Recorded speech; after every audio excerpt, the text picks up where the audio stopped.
Bismillahirrahmanirrahim. Assalamualaikum warahmatullahi wabarakatuh. Semoga video kali ini menambah wawasan kita dalam beragama dan bermanfaat buat dunia maupun akhirat. Amin. Oke, selamat menyaksikan kajiannya. Assalamualaikum warahmatullahi wabarakatuh. Bismillahirrahmanirrahim. Nahmaduka ya ghafuru ya syakuru. Masalli wa sallim barik ala sayyidina maulana Muhammadin wa ala alihi wa sahbihi asma'in nama ba'du. Ini cerita Nabi ketika ketemu Nabi Adam. Fa idza nazara qibala yaminih dhahika wa idza nazara qibala shimalih baka. Nabi Adam ketika melihat ke kanan tuh senyum-senyum, senang sekali. Tapi kalau kau melihat ke kiri itu nangis. Lalu Rasulullah SAW tanya ke malaikat Jibril, itu siapa? Itu Adam. Dan yang kelompok di kanan itu ahli surga, maka beliau kalau melihat senang sekali, dan kalau yang di kiri itu ahli neraka, kalau beliau melihat itu susah sekali.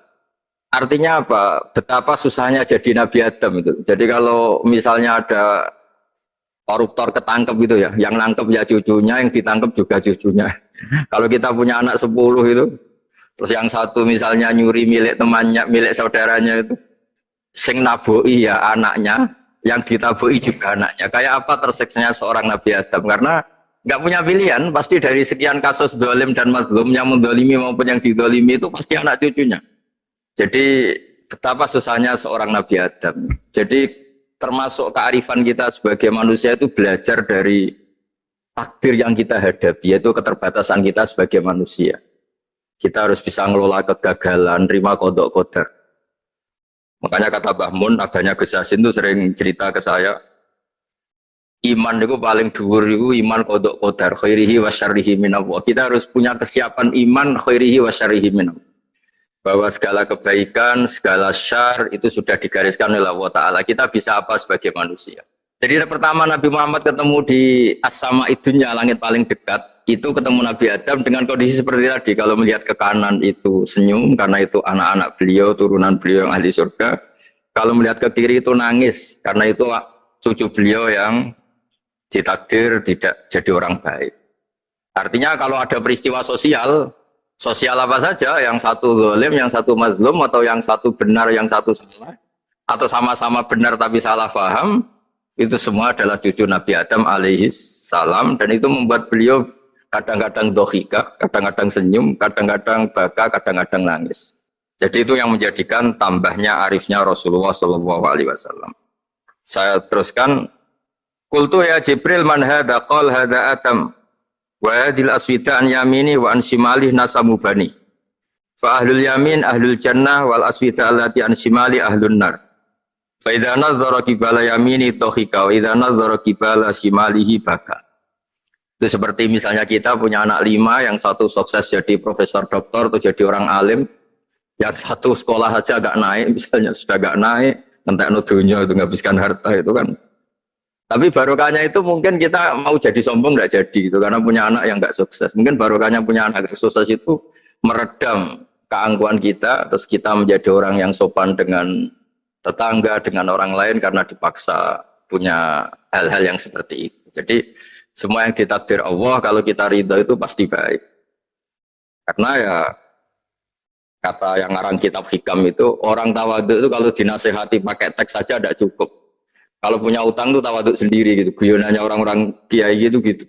Ada orang sombong, supaya ada sombong kalau dia ketemu orang yang ngutangin itu pasti sopan sendiri. Jadi kalau dinasehati suruh sopan susah, tapi kalau ketemu orang yang ngutangin atau ketemu orang yang dia butuh pasti dengan sendirinya sopan sendiri. Atau ketemu orang yang menjadikan anaknya dapat pekerjaan, menjadikan keluarganya dapat job pekerjaan, pasti dia sopan sendiri karena utang jasa.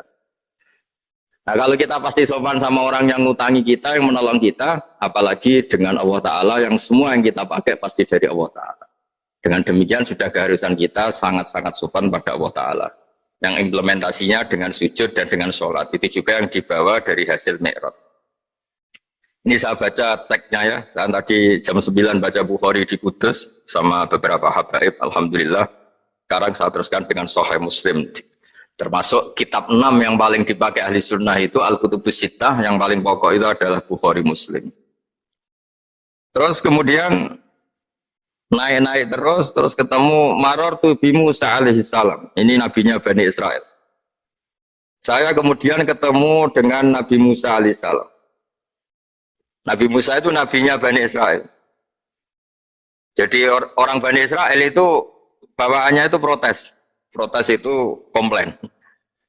Ketika makomnya beliau dilewati Rasulullah SAW, kelas beliau sebagai nabi, beliau nangis.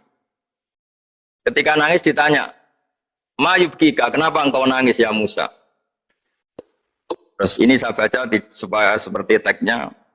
Kata Nabi Musa, "Rabbi hadza ghulamun ba'astahu ba'di, yadkhulu min ummatihi al-jannata aktsaru mimma yadkhulu min ummati."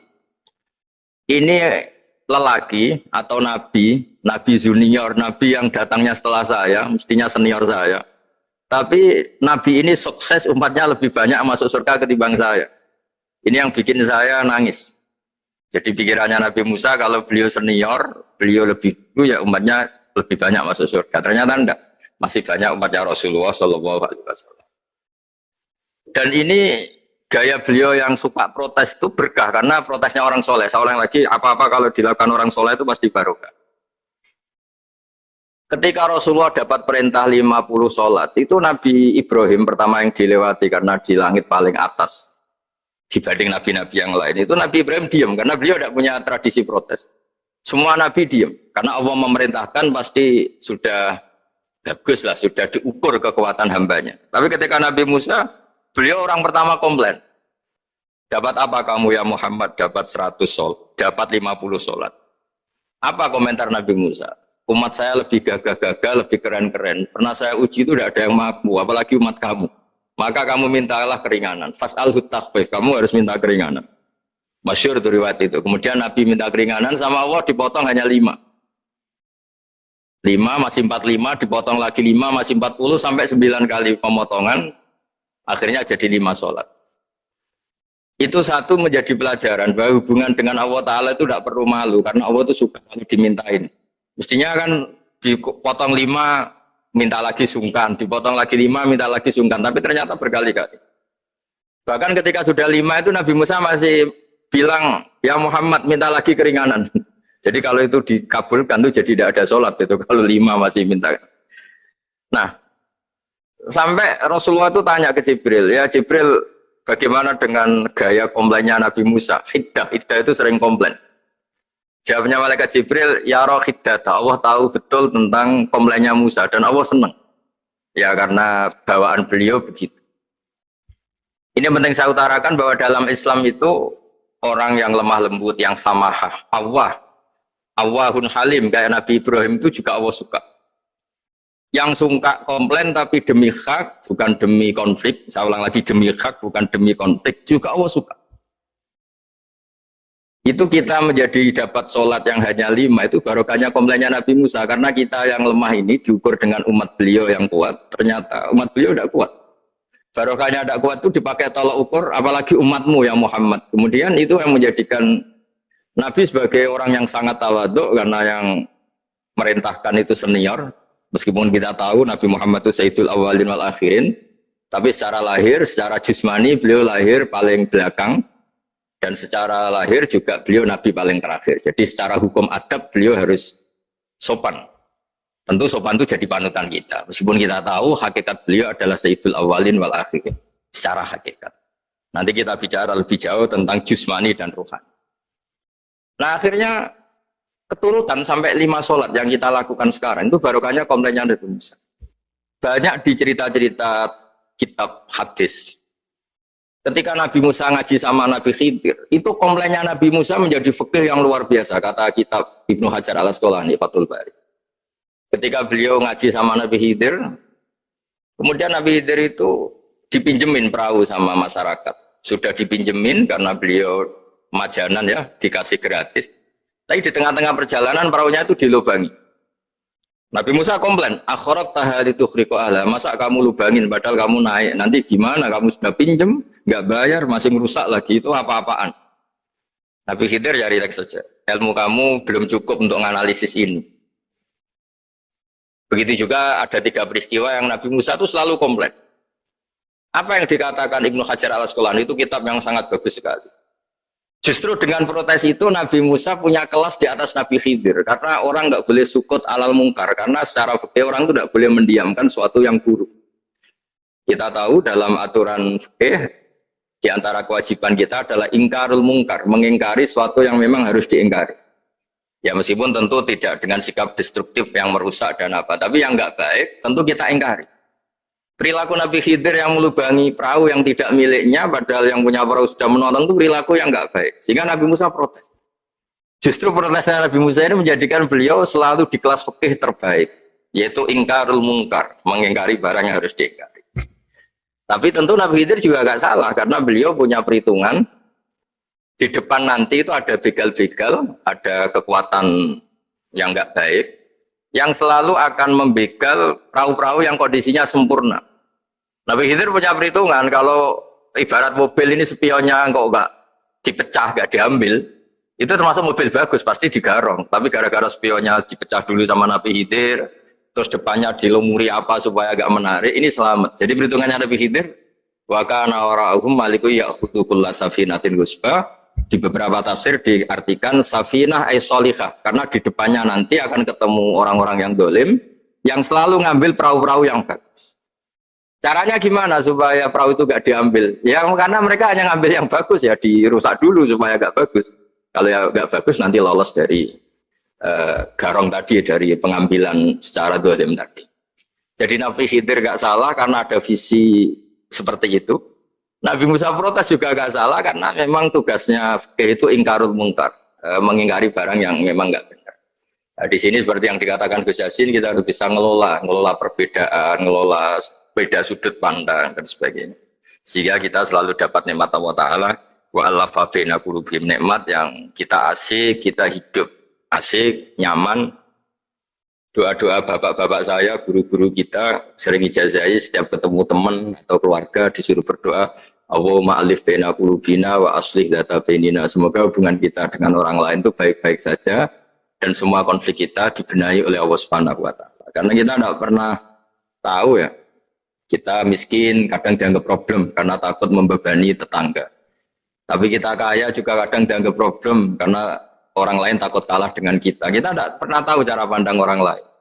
Jadi kadang-kadang kita menang gitu, sama yang senang dikira kita pemikir serius. Tapi sama yang nggak senang dikira kita merengut. Kita guyon, kata yang senang itu luar biasa. Kita dianggap orang yang ceria. Bagi yang nggak senang dianggap arogan. Jadi kita tidak pernah bisa ngelola pikiran orang lain. Nah, barokahnya rahmat Allah yang tidak terbatas, kita seperti ini. Dan itu digambarkan oleh Allah Ta'ala ketika ketemu antar Nabi. Itu cara pandang ya beda-beda. Nabi Ibrahim itu kalau melihat orang yang nggak benar, itu ya ngendikannya, faman tabi'ani fa innahu minni, wa man asani fa innaka ghafurur rahim. Ya Allah, yang ikut saya ya karuan kelompok saya, yang tidak ikut saya semoga engkau banyak mengampuni mereka. Nabi Nuh beda sekali cara pandang. Nabi Isa ubudiyah murni. Ketika melihat orang yang nggak benar, beliau tidak ngambil sikap. Beliau ngendikan intu adzibhum fa innahum ibadu. Kalau engkau siksa nggih monggo Gusti, itu hamba-hamba jenengan, itu terserah jenengan. Wa in taghfir lahum, kalau engkau ampuni nggih monggo, jenengan yang punya pertimbangan lebih bijak. Dan itu yang dalam banyak hadis ketika Rasulullah SAW melihat umatnya di akhir zaman yang macam-macam, Nabi ngambil sikap kayak sikapnya Nabi Isa. Sebagian riwayat Nabi mengatakan fa'aqulu kama qala al-abdus soleh. Saya akan ngambil sikap kayak sikapnya al-abdus soleh. Di hadis itu diredaksikan yaitu dengan redaksi intu adzibhum fa innahum ibaduk wa in taghfir lahum fa innaka antal azizul hakim. Ya, saya teruskan. Kemudian akhirnya Rasulullah SAW sampai ke Sidratil Muntaha. Wa ra'aitu Ibrahim alaihi salam wa ana asbahu waladih bih. Ketika ketemu Nabi Ibrahim, hubungan Rasulullah itu sangat emosional. Beliau yang pertama diceritakan, saya ketika ketemu Nabi Ibrahim itu senang sekali karena ternyata saya ini cucu beliau, turunan beliau yang paling mirip beliau.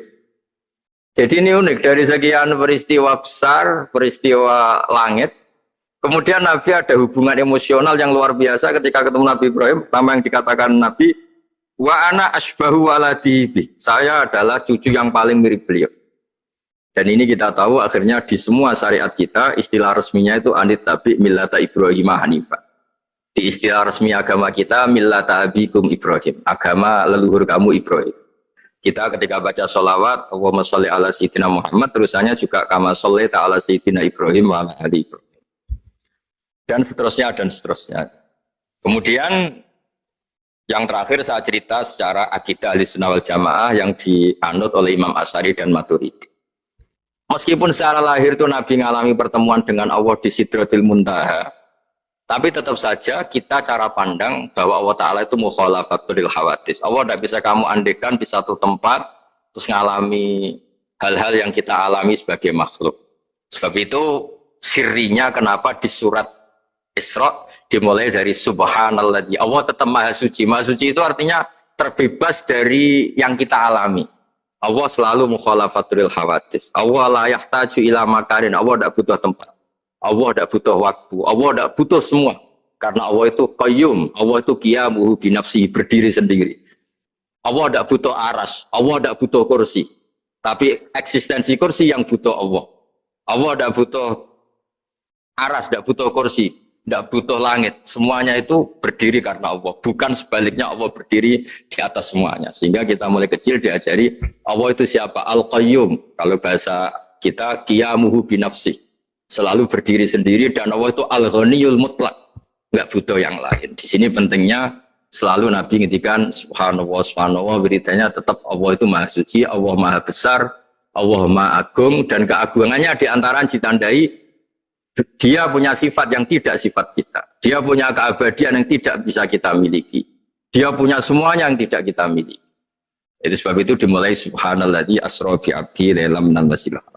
Jadi kata subhana ini maha suci itu maha suci dari tempat, dari waktu, dari apa saja. Meskipun Allah punya adat, punya sunnah, memperlakukan hambanya itu dengan logika atau bayangan yang dibayangkan seorang hambanya.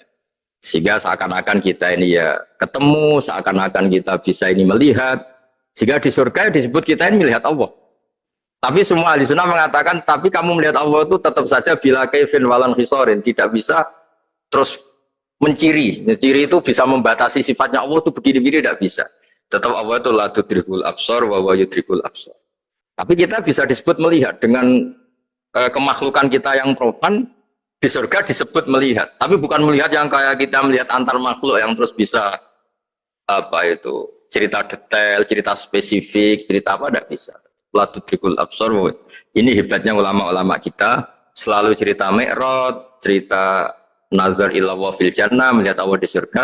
Tapi bersamaan dengan itu selalu cerita Allah itu mukhalafatul hawadis, Allah itu laisa kamitslihi syai'un. Jadi terima kasih Gajang utamanya pada Gus Yasin dan yang membantu semuanya.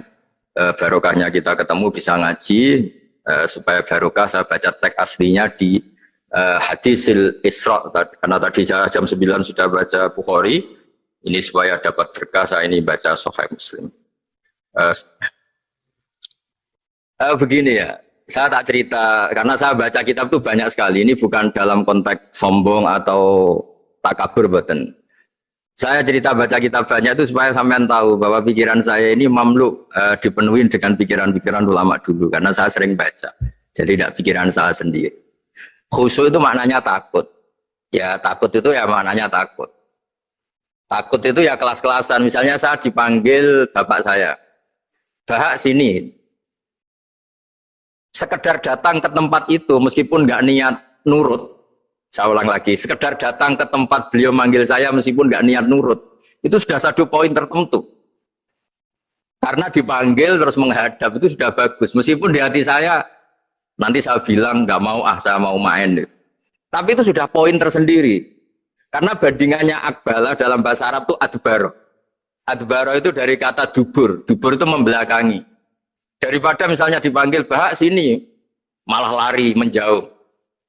Membelakangi. Kalau dalam bahasa Arab itu adbaro. Adbaro itu menjadikan duburnya di belakangnya. Makanya bandingannya akbala itu menghadap dengan muka. Kalau adbaro orang dibelakangi pakai duburnya. Makanya dalam bahasa Arab disebut adbaro. Nah, sehingga terburuk dari seorang hamba itu adbaro. Dipanggil ndak moro, dipanggil ndak menuju yang dipanggil, malah menjauh. Nah menjauh ini dalam bahasa Arab itu kadang dibahasakan tawalla. Tawalla itu mengo itu menghindari, atau adbaro, membelakang.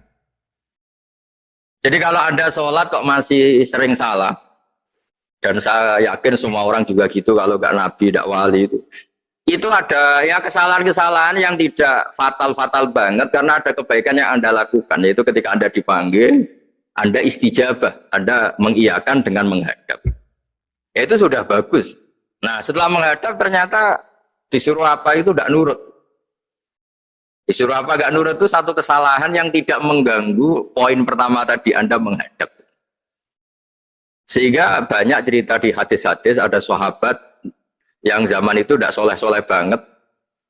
Zaman itu ketika Nabi, saya ini mau sholat ya Rasulullah, tapi jangan diminta berhenti dari begini-begini. Beliau menyebutkan sekian kemungkaran sahabat tadi. Nabi komentarnya itu sayan hahumayakul. Nanti kalau sering sholat lama-lama ya nggak begitu. Nah ini kelirunya kita sebagai manusia. Lama-lama juga baik itu kita kira itu terus harus sekarang gitu loh.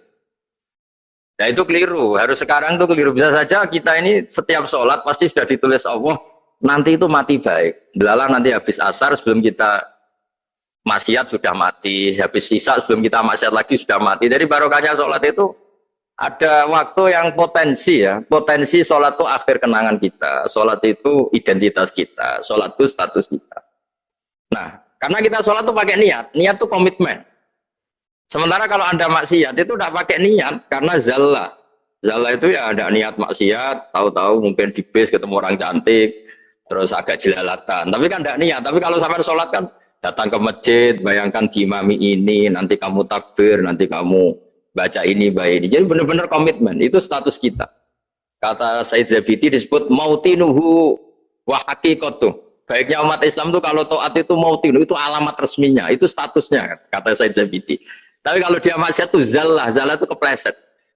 Jadi tidak pernah jadi status kita. Semoga semua maksiat kita ini tidak status tapi zallah.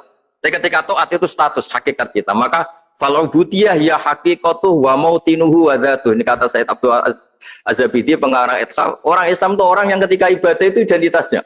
Betul. Ketika ibadah itu Allahu Akbar, dia berharap rahmatnya Allah gini-gini. Nah ketika salah dia zallah. Dia ngantor ya ada niat korupsi, dia ingin memenai negara ini, dia nyai juga agak ingin macam-macam gitu. Ya tapi karena manusia terus ada zallah. Nah semoga semua kesalahan kita ini zallah itu ya cara Jawa kepleset, tidak mental, dan semua kebaikan kita ini mental, yaitu kebaikan yang jadi tempat kita, identitas kita, haqiqatuh wa mautinuh wa dzat. Tapi jangan pernah berpikir kalau apa artinya sholat kalau kita masih melakukan kemungkaran, itu salah besar. Sholat itu wajib, dengan Anda sholat itu sudah mengurangi kemungkaran Anda karena Anda tidak melawan ketentuan Allah Ta'ala. Kayak kita orang Indonesia, meskipun kita koruptor, mau jadi KTP Indonesia sudah bagus, kita mau jadi warga Indonesia, meskipun setelah itu kita korupsi dan salah, tapi lumayan jadi mau jadi warga apa? Indonesia. Orang mau sholat artinya dia menstatuskan diri sebagai hamba Allah. Teken kontra, kalau saya ini hambamu ya Allah, anta robbi, iya karena butuh, iya karena nasta'in. Soal salah ya salah aja yang sama, kita tetap warga Indonesia meskipun kita salah, meskipun kita koruptor, meskipun kita salah, tetap aja warga Indonesia yang berhak mendapat jatah makan meskipun di penjara, meskipun apa. Sama, kita ini hamba Allah yang mengakui kalau Allah itu Tuhan, kita hamba. Dan barokahnya pengakuan itu insya Allah di cerita-cerita syafaat, kalau kita dosa atau apa, insya Allah dapat syafaatnya Rasulullah SAW, karena kita tidak pernah lari dari status kehambaan. Jadi yang harus dipegang, makanya status kehambaan ini nggak boleh hilang. Kita harus sering bilang Robbi, Robbi, Tuhanku yang merawat aku, yang memberi aku. Dengan demikian kita menjaga status kehambaan kita. Dan status hamba ini yang menjadikan orang layak masuk surga, yaitu fadkhuli fi ibadi, kamu harus resmi menjadi hambaku, baru ada perintah wadkhuli jannati. Kalau menjadi hamba aja nggak mau, kita punya keangkuhan, punya keinginan yang mulu-mulu, sehingga seakan-akan kita ini Tuhan, itu tidak menghamba. Kita harus fadkhuli fi ibadi, baru wadkhuli jannati. Saya kira demikian, semoga ini manfaat. Banyak cerita niku riyen Dia Khalil mengambil mantu Ki Bisri niku nggih nyaur utang kalian Mbah Topo, mesti sering dirumat secara finansial. Bias mbake ndongane iku tenanan supaya anake Ki Mustofa niku pinter, anake Mbah Topo niku pinter, terus dados Ki Bisri. Niku nak diambil kesimpulan niku kiai ndonga tenanan niku nak dirumat tenanan. Nak di rumah rapati tenanan itu dongane ya kudune rapati tenanan.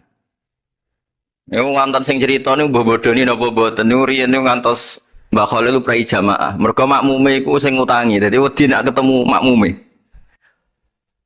Suwe-suwe diebrokno terus wani dadi imam malih.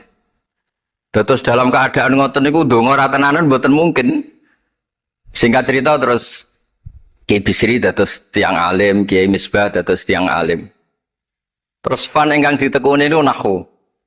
Wau leres sing didawaken Kiai Said angsal gelar Sibawahi zamani. Pancen riyen kula piyambak sering didhawuhi Mbah Mun nggih sering istifadah teng terjemahan Alfiyaipun Kiai Bisri riyen teng sarang nak belajar Ibnu Aqil di antara referensi ini tulisannya Kiai Bisri mbek Kiai Misbah.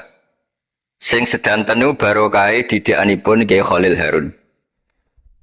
Kula piyambak zuriyah saking Mbah Dimyati. Mbah Dimyati riyen teng sarang keceluke putra angkate Kiai Umar Harun. Mergi wau Kiai Umar mboten gadah putra.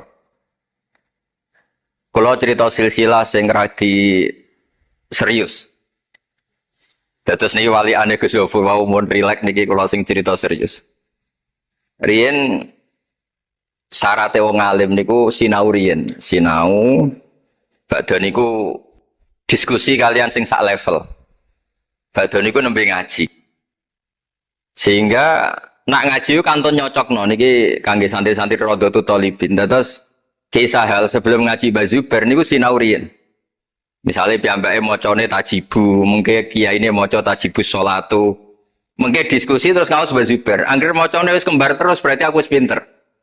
Karena yang memutuskan rofa nasab itu tidak kiainya tapi dia. Dados kantun nyemak. Ki bengi tak waca rofa kok kiai ku rofa, berarti ilmuku wis padha. Aku maca nasab kok kiai ku nasab berarti padha. Aku maca jer kiai ku jer wis padha. Nah santri-santri kan mboten ngaji mboten persiapan. Teko ngaji mbek takok halaman. Niku pun santri innalillahi wa inna ilaihi rajiun. Niku nggak bisa diharapkan. Terus kula riyen niku GR alim niku nggih alasan perkara ini sinau riyen. Dadi agar bangun maca kok pun kembarane 90% apa 80% nggih mun setengah ngalim. Kok nak salah kok sampai 90% ya goblok banget. Sakniki mboten santri sinau iku mboten persiapan ngaji takok halaman tok endi. Menyenggai sholawat. Salam Muhammad sholli alaihi. Mboten mikir wong kiai ini maca Allahumma sholli ala Muhammad malah ngongkon kiai ini sholli alaihi itu nak diterjemahkan Allahumma sholli ala Muhammad terus dekne ngomong sholli alaihi. Nggih monggo jenengan maca sholawat. Wong sholli nu fil amar. Tapi wong jenenge wong ora mikir nggih. Terus niku ruwet. Terus niki kula cerita sing serius kersane jenengan pirsa bilih sing mintero wong ra bakat pinter niku nggih kangelan tenan. Riyen bapak kula nggih nah definisi wali nu ngoten kula nggih insyaallah pun mlebu lah. Mergi kula niku nggih mintero tiyang kathah. Tiang-tiang sing ra bakat pinter teng Gunung Kidul niku kula kathah sing kula dadekno kiai niku. Tapi mboten pinter banget pokoknya memenuhi kualifikasi lah. Mergi ceritane niku nggih sederhana. Riyen niku Mbah Khalil nak mulang nahwu tenanan. Mergi sesuatu itu jadi mudah.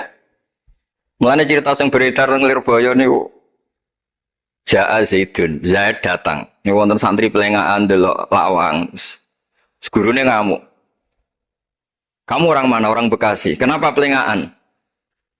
Ya katanya Ja'a Zaidun ra'aitu Zaidan. Habis Pak Guru bohong. Katanya Zaid datang melihat Zaid ternyata orangnya enggak ada. Contohnya menja'a Zaidun ra'aitu Zaidan. Tapi barokahnya itu terus sesuatu itu menjadi mudah. Lah ini sing dawuh Mbah Mun wae sing didawakan Gus Zofur kula jek eling dawuh Mbah Mun gelem ra gelem Allah kudu gawe wong alim kok wong Jawa. Mergo wis kadung dawuh Islam iku kafatal linnas untuk semuanya. Fasibawae Farisiun, Imam Sibawae itu orang Persia. Imam Ghazali juga Tos itu Persia. Banyak orang alim dari Irak itu Babylon, itu tidak Arab. Karena Islam ini kafatal linnas. Makanya gelem ra gelem guyonane Mbah Mun niku Allah kudu gawe wong-wong koyok Warijo, koyok Kirun kudu dadi wong alim. Guling-gilingan nak Islam tidak milik orang Arab saja tapi kafatal linnas. Niku nak cara paham. Dadi mumpun dadi janjine pangeran. Mulane sing mondok Arab nggih monggo, sing mondok pundi mawon nggih monggo, tapi Kiai Jawa tetep ndek jatah alim. Mergo niku mumpun kuota. Mumpun kuota. Terus riyen Mbah Fadl sing diceritakno Gus Zulfur niku tiyang alim mboten mondok teng Putih-Putih teng Jawa. Mbah Sahal riyen alime nggih mondoke di antarane teng Sarah. Mergo mun jatah. Islam iki dawuh Mbah Mun kafatal linnas. Mulane Allah kudu gawe wong alim-alim sing wong Persia, wong Jawa, wong Cina. Imam Sibawa ini mboten tiyang Arab. Mulane piyambake ra difrustasi nek debat mbek wong Arab. Masyhur yen ada ahli nahwi sing tiyang Arab, namine Kisai. Piyambake Sibawa tiyang Persia. Niku didu kalian seorang raja di depan umum kan maca qad kuntu azunnu annal aqrab asyaddulas atan minaz zambur faidan huwa hiya atau faidan huwa iya. Jari Imam Sibawa rofa, jari Imam Kiswai oleh rofa oleh nasab. Terus akhirnya dalam perdebatan itu antuma ro'isa baldatikuma, kamu ini ketua dua negara anda karena anda yang terbaik. Lalu famanil hakim, terus keputusan ini di tangan siapa? Kamu orang terbaik di negara kamu semua. Terus yang bilang hadil Arab, ya orang Arab semua ini kita konsensus polling. Semua orang Arab bilang Imam Kisai. Karena orang Arab biasa ngendikan iya atau hiya. Akhirnya Imam Sibawa itu frustasi. Mereka dipermalukan di depan umum. Kila karena dalika sababa wafatih, sababa mautih. Bahwa peristiwa itu yang menjadikan Imam Sibawa kabundut. Kok dipermalukan di depan umum? Imam Sibawa keyakinannya tetap bersikeras. Setelah idza fujaiyah itu rofa. Karena beliau ikut fusha saja. Fa idza hiya hayatun tas'a.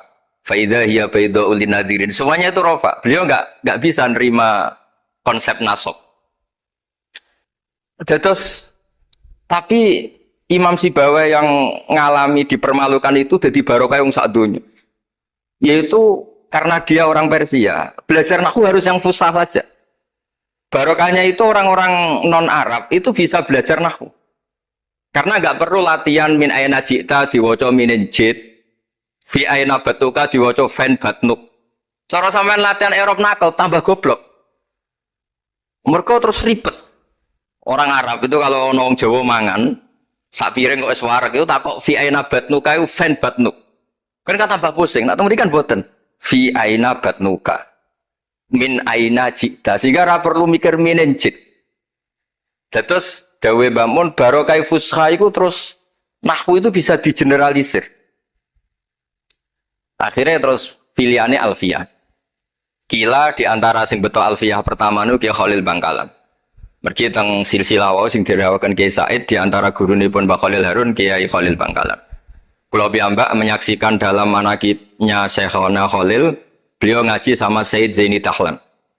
Said Zaini Tahlan gurune Said Abi Bakar Sato yang ngarang I'anatul Thalibin. Terus kalau misalnya saya pakai sanad Mbah Maimun, Mbah Mun, Mbah Zubair, Mbah Fakih Mas Kumambang, Kiai Mahfud Termas, Said Abi Bakar Sato, Said Zaini Tahlan. Kalau pakai Mbah Mun, Mbah Karim atau Mbah Manap, Syekhona Khalil, ini langsung dugi Sayyid Zaini Tahlan. Jadi a'la sanadan kalau pakai jalur Mbah Mun, Mbah Karim, Syekhona Khalil langsung Sayyid Zaini Tahlan.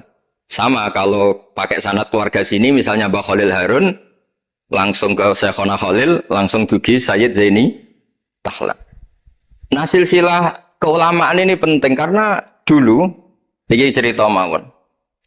Sing ora bakat ngalim di ngalimno tetep dadi kiai.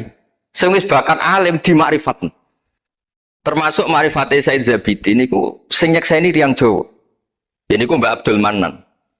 Terus riyen cerita-cerita tentang legenda silsilah Kiai Jawa niku Mbah Hasan Besari niku keluarga kerajaan pun duwe dhuwit nggih pun ngertos dunia internasional.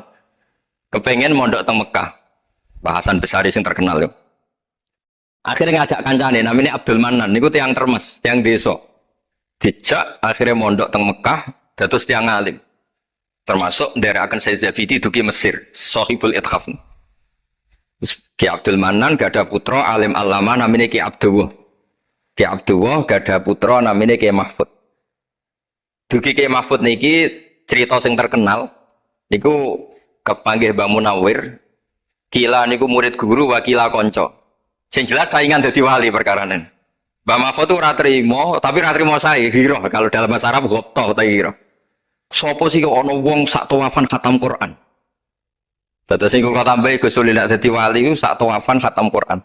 Mboten maca ithaf dalu-dalu seneng Gus penggane rokokan dalu-dalu maca kitab malah seneng. Kon molekan. Niku akhirnya kepanggih. Kepanggih terus kila niku Kiai Mahfud pesen Muhammad ini kan beto teng Indonesia. Mulane Gus Muhammad akhirnya dadi Kiai Quran. Di pondokno teng Termas bareng-bareng Bali Maksum, Gus Habib niku sedanten terus ngaji Badhe Miati Termas. Kalau nanti diceritani Mbah Mus mriki meledake muridnya Mbah Khalil Harun di antara sebabnya niku Mbah Demyati Termas wafat. Terus sebagian santri-santri ageng udah ngaos teng Kasingan teng Mbah Khalil Harun. Walhasil terus Gus Muhammad itu dados ngapal Quran alim.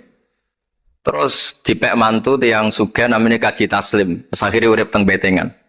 Gada putra Ki Harir samangke wonten Gus Muhammad. Dadi Muhammad bin Harir bin Muhammad bin Mahfud bin Abdullah bin Abdul Manan. Niku pun dugi Shahibul Ithaf, Ithafus Sadat Al-Muttaqin. Saraipun kitab napa? Ikhya. Niku nak ngarang. Niki cerita niku nak ngarang jan luar biasa. Kitab 14 juz. Niku kabeh berilmu, boten dipenuhi cerita-cerita yang boten penting. Semuanya berkualitas. Yang paling saya kenang dari, dan ini sekaligus kalau terakhir muludan nih. Yang paling saya kenang dari statement beliau, dari ngendikan beliau itu begini. Wan Nabi sallallahu alaihi wasallam wa in jalla qadru muhtajun ila rahmatihi ta'ala wa fadli. Dari cara pikiran beliau itu umat ini setelah Nabi Isa. Penggemar Nabi Isa itu salah dalam mendudukkan Nabi Isa, berlebihan sampai mengatakan Isa ibnu Wah. Yang benci juga berlebihan sampai mengatakan Isa itu waladuz zina, yaitu orang-orang Yahudi. Tapi kata Said Zabidi, hadil ummah maksumatun min dzalika kullih. Umat ini akan diselamatkan, pecinta Rasulullah Shallallahu Alaihi Wasallam itu akan diselamatkan dari dosa atau kesalahan-kesalahan orang Nasrani melihat Isa. Barokahnya apa? Barokahnya sholawat. Yaitu umat ini wiridan Allahumma sholli ala Sayyidina Muhammad. Allahumma itu pemberi, Muhammad apapun jalla qadruh penerima. Sehingga kita baca sholawat itu sekaligus menunjukkan mahabbah kita ke Rasulullah Shallallahu Alaihi Wasallam bahwa beliau makhluk terbaik, manusia terbaik yang paling layak dapat askas sholawat, askat tahiyat dari Allah Taala. Tapi tetap saja Allah ini pemberi, Rasulullah ini penerima. Sehingga umat ini tidak akan mendudukkan Rasulullah setingkat Allah. Yaitu yang disebut burdah da'mat ta'atun nasara fi nabihimi wahkum bima syi'ta madhan fihi wahtakimi. Pokoknya silahkan memuja Nabi Muhammad setinggi langit asal da'mat ta'atun nasara. Tinggalkan kesalahan yang dilakukan orang Nasrani. Nah itu kata Said Zabidi, cukup kowe maca sholawat. Karena dengan baca sholawat berarti Allahumma sholli ala Muhammad, Allah pemberi, Nabi apapun agungnya penerima. Jadi sampean nyebut Allah, yaitu Jalla Jalaluh, menyebut akrobu habaibi akrobu asfi'ahi. Nah itu ini cerita. Jadi kita ini dididik orang-orang spesial. Saya dididik Mbah Mun, dididik Bapak, dididik guru-guru yang lain. Beliau dididik Mbah Zubair di antara gurunya Mbah Karim, Mbah Fakih. Mbah Fakih dididik Mbah Mahfud dididik Ki Abdullah dididik Ki Abdul Manan. Ki Abdul Manan ini dididik yang ngarang kitab Ithafus Sadatil Muttaqin. Terus di situ diterangkan sanad beliau sampai ila Rasulillah Shallallahu Alaihi Wasallam. Maka dengan seperti ini baca sholawat itu kualitasnya luar biasa. Ini bukan sekedar sholawat. Mari kadang-kadang kita ini kan wong Jawa ya, kayak piye maca sholawat sakmene duwe akeh, maca sholawat sakmene naik pangkat. Ini yang terus cara kula niku apa diberantas iku lumayan gak moro Gunung Kawi. Tapi disetujoni kok kabeh kok dikompensasi materi. Jadi ribet jadi kijowon. Kalau mereka tidak punya sarana tawassul, engkau moro Gunung Kawi itu ya kedusan. Tapi mau sholawat ben dadi bupati, engkau nara mandi nang nyalahno sholawat. Jadi kijowon ya bingung. Nah sampean ra bingung berarti rong kiai ya, jadi kapan? Tapi apapun itu, dawe Said Zabidi wa Rasul wa Muhammad wa injalla qadruh muhtajun ila rahmatihi ta'ala wa fadli. Itu mutiara yang luar biasa. Engkang kula dawa matur malih, nak ngelem Kanjeng Nabi ku ngelem kaya ulama. Nggih wau kados Said Zabidi. Wong trimo redaksi sing kita baca keseharian, tapi beliau bisa memahami bahwa hadhihi sholawat, sighatus sholawat, itu sighat sing nyelamatkan hadil ummah ila yaumil kiamah. Cinta kita pada Rasulullah terselamatkan karena kita baca sholawat. Tauhid kita terselamatkan karena Allah al-Mu'ti, Rasulullah al-Mu'ta. Apapun hebatnya Nabi, posisi yang diberi, yang menerima, pemberinya tetap Allah Subhanahu wa ta'ala. Dan ini cerita-cerita ngaji tahqiq ingkang sanate musalsal ila Rasulillah sallallahu alaihi wasallam. Terus kula suwun seneng Rasulullah nggih wonten sing baca sholawat dengan jumlah besar. Wonten sing bacanya ndak besar tapi ngerti sirrun min asrori sholawat. Ngene iku piye supaya sholawat iku nunjukno mahabbah kita lan keyakinan kita nak Nabi niki afdhalul khalqi, paling disenengi Allah. Tapi sekaligus Nabi tetap Abdullah wa Rasul. Cukup dengan redaksi Allahumma sholli ala Muhammad atau sholli ala Sayyidina Muhammad. Terus niki mun dalu nek sampean kakean ilmu malah bingung. Wong kula piyambak pun nganggep final yang didhawuhna Gus Zofur mergi saya bersaksi karena hal yang sama juga Mbah Mun sering dawuh. Sing jelas iki Jawa kudu bangga tetep untuk kuota. Mergo wis kadung ngendikan kafatal linnas. Jadi tetap Allah akan bikin orang-orang alim di lain orang Arab, mesti ono sing wong-wong non Arab. Kata Imam Ghazali itu orang Tus itu ikut Persia. Si Baweh juga Persia. Imam Abu Hanifah itu orang Irak. Irak itu termasuk Ajam. Karena ikut Babylon. Wa kumma minal biladil ajamiyah. Mesir ikut Afrika. Terus insya Allah barokah cerita niki, barokah wow penjelasan-penjelasanipun Gus Zofur dan kita juga sering dengar dawuh-dawuh Mbah Mus, Mbah Khalil bahwa agama ini luar biasa. Mergi Indonesia nu boten saged bahasa Arab tapi saged ngarang kitab bahasa Arab. Ini Mbah Mun sering dawuh, Mbah Fadl bocah bahasa Arab ya ora iso. Ki Ihsan Jampes tau dites Mbah Zubair, jare Mbah Zubair iseng ngetes Mbah Ihsan dijak bahasa Arab ya ora iso, tapi iso ngarang kitab. Mbah Fadl ketemu supir taksi Arab ya tuntas. Pinter supir taksi. Mana gara Mbah Mun ana wong modal Arab kepen pinter, kepen iso bahasa Arab. Kowe adol es ning Arab kok pinter bahasa Arab iso Mbah Mun. Nah pen alim yo niru Mbah Fadl. Tapi sakit alim alama. Mergi untuk kuota agama ini kafatal linnas. Nah, agama itu mulai dulu itu masalah klaim di sosialnya ya. Pada level kebenaran tentu agama itu hak dan batil. Tapi pada level sosial itu klaim. Klaim bahwa Ibrahim itu kita. Kata orang Islam, kata orang Yahudi Ibrahim itu kita, kata orang Nasrani Ibrahim itu kita. Sebab perdebatan itu ketika diputuskan Yerusalem, Hebron, terus Bethlehem, itu dianggap kota internasional, kota bersama. Sehingga di sana itu yang namanya Nabi itu kadang kakinya di masjid, kepalanya di sinagog, atau pokoknya separunan. Jadi saya pernah sholat di masjid Ibrahim itu harus melewati sinagog.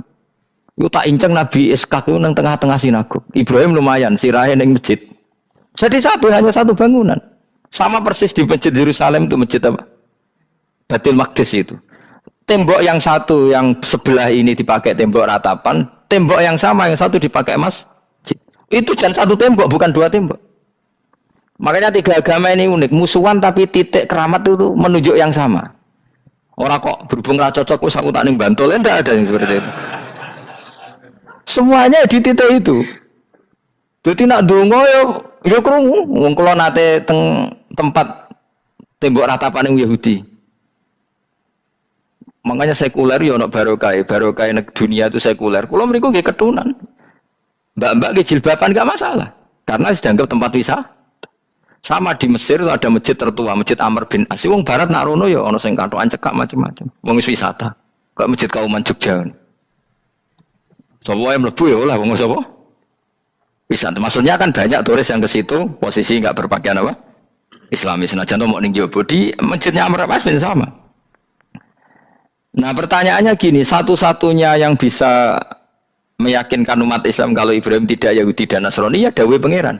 Kenapa? Karena secara fisik makamnya itu di kawasan apa? Yahudi. Nabi Daud para meneh sak kemule itu tembok bintang kejora kabeh.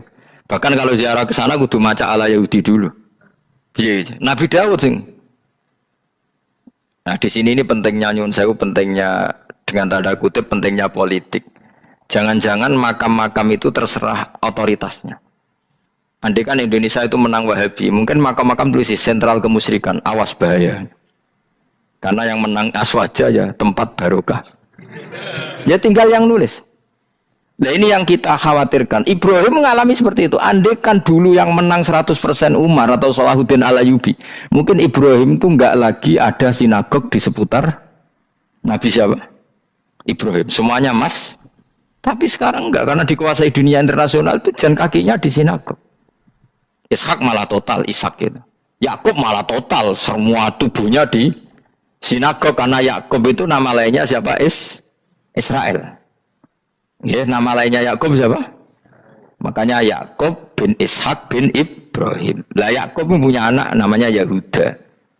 Paham ya? Makanya Yahuda bin Yakub bin Ishak bin Ibrahim. Yahuda punya dulur yang li'ab 12, yang dulur punya dulur li'ab itu 2, Bunyamin sama siapa? Yusuf. Yang Bunyamin Yusuf ini sakit. Yang lainnya berapa? 11. Itu 10 kan, berarti 10. Pokoknya bangsa itu berapa itu? Lah itu li'ab hanya berapa? Ada li'ab, ada apa? Sakit. Nah Yusuf nasibnya paling untung Nabi Yusuf. Orang Kristen nama Yusuf sama orang Islam jenis Gus Yusuf itu banding. Ya. Daniel enggak ya? Keok ya? Sarah? Keok kita. Yusuf banding ya? Non Muslim nama Yusuf banyak ya? Islam Kiai Yusuf juga banyak. Mustafa Rawono ya? Islam kabeh aja nih, meskipun gak wong pilihan deh nih. Mustafa sing jeneng-jeneng saya gak buatan Rawono maknane. Makanya saya itu mikir. Nah terus perdebatan sejarah itu mesti mengacu ke Duriyah. Duriyah itu komunitas. Nabi Ibrahim itu, kita ikut partai Ismail saja ya, supaya jelas ya. Ismail itu lahirnya di Palestina, di Syam, dibawa ke Mekah.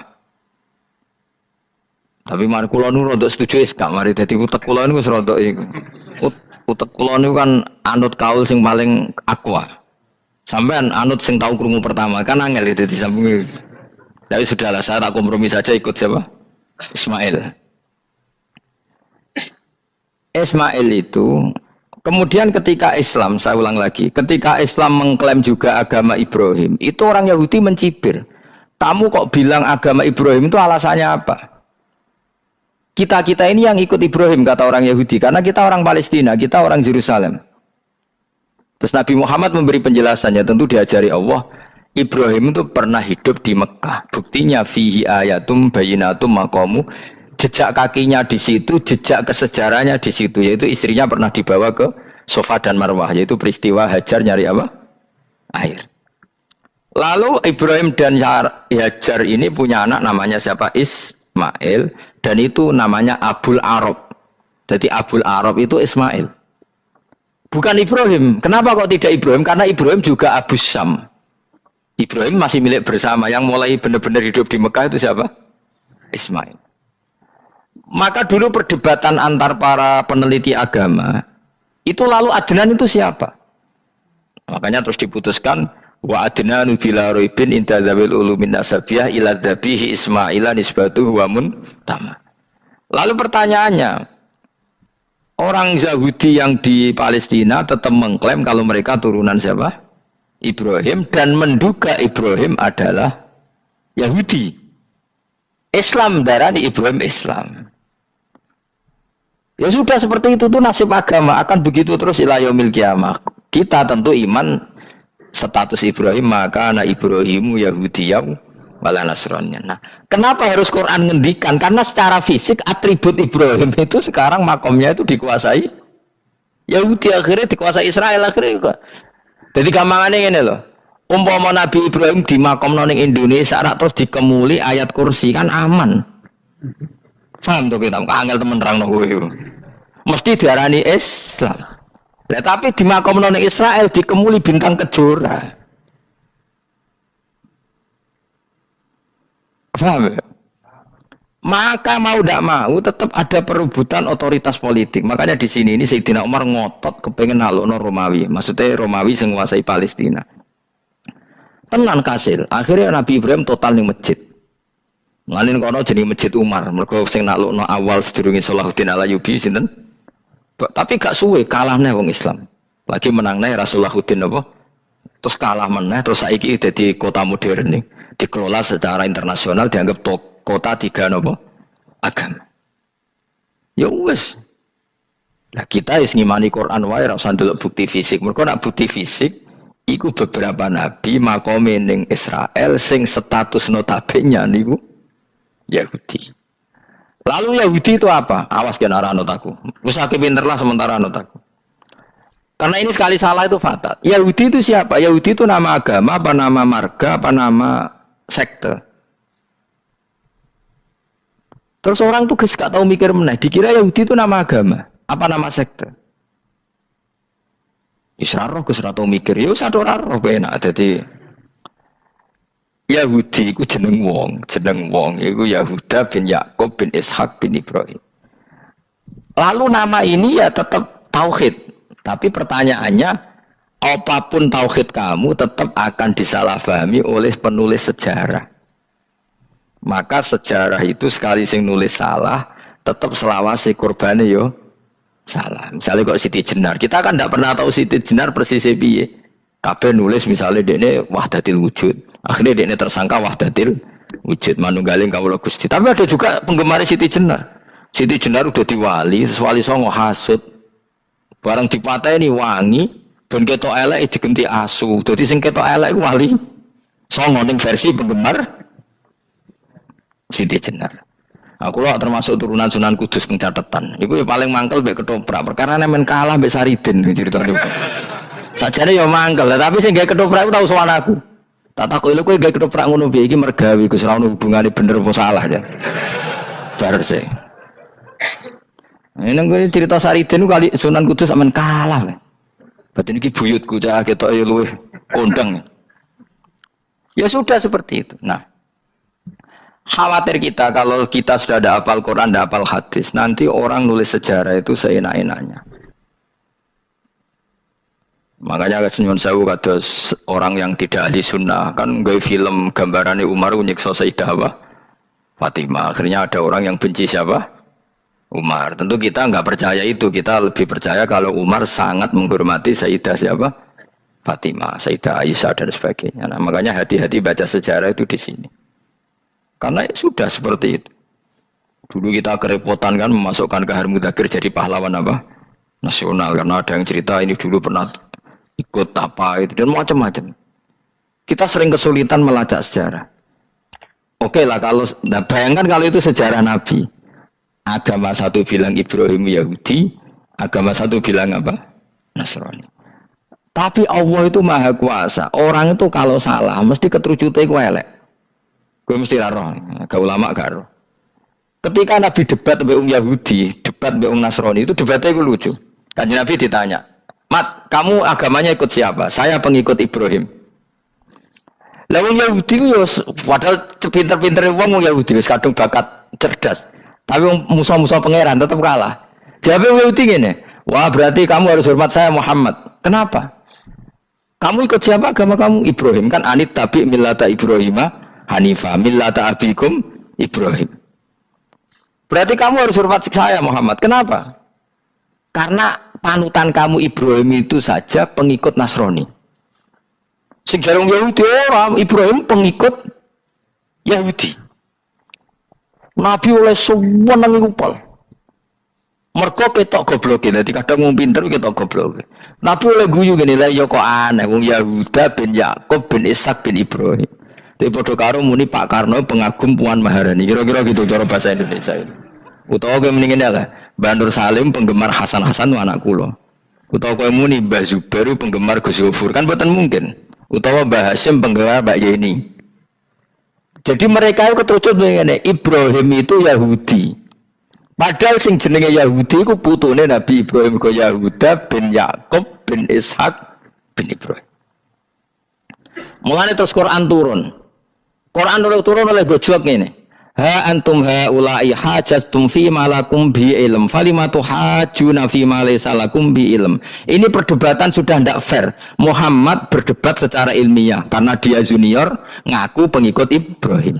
Tapi kamu Yahudi Nasrani pendapat kamu itu abal-abal. Masa Ibrahim pengikut Musa? Padahal Musa dan Ibrahim dulu Ibrahim. Masa Ibrahim pengikut Yahuda, padahal Yahuda itu cucunya Ibrahim. Makanya Quran go jeloke wama unzalatit Tauratu wal Injilu illa mim ba'di. Ya ahlal kitab lima tuhajuna fi Ibrahim wama unzalatit Tauratu wal Injilu illa mim ba'di afala taqilun. Jadi ini penting ya, penting dalam sejarah. Tapi santri-santri yang seneng ngaji ini ku ora roh sejarah. Pokoke ngaji mlebu swarga paham ra itu. Kurang repot ngadepi wong ngaji. Saya itu tidak setuju seperti itu. Oke lah kowe mlebu swarga lah spek-pekan. Tapi mbok yo paham.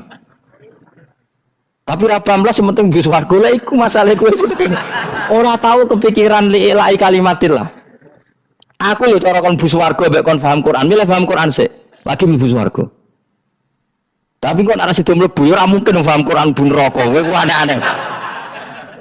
Maksudnya keton regani pangeran lah mlebu swarga iku keren ya mergo paham Quran. Ora kok kowe sementing mlebu ora paham lah. Karena ini sudah jadi menjadi perdebatan internasional. Saya itu berkali-kali ikut penelitian, makanya lucunya nasab itu sah. Mereka yang Yahudi kalau ditanya man huwal Yahud, huwa Ishak, huwa Yahuda bin Yakub bin Ishak bin Ibrahim.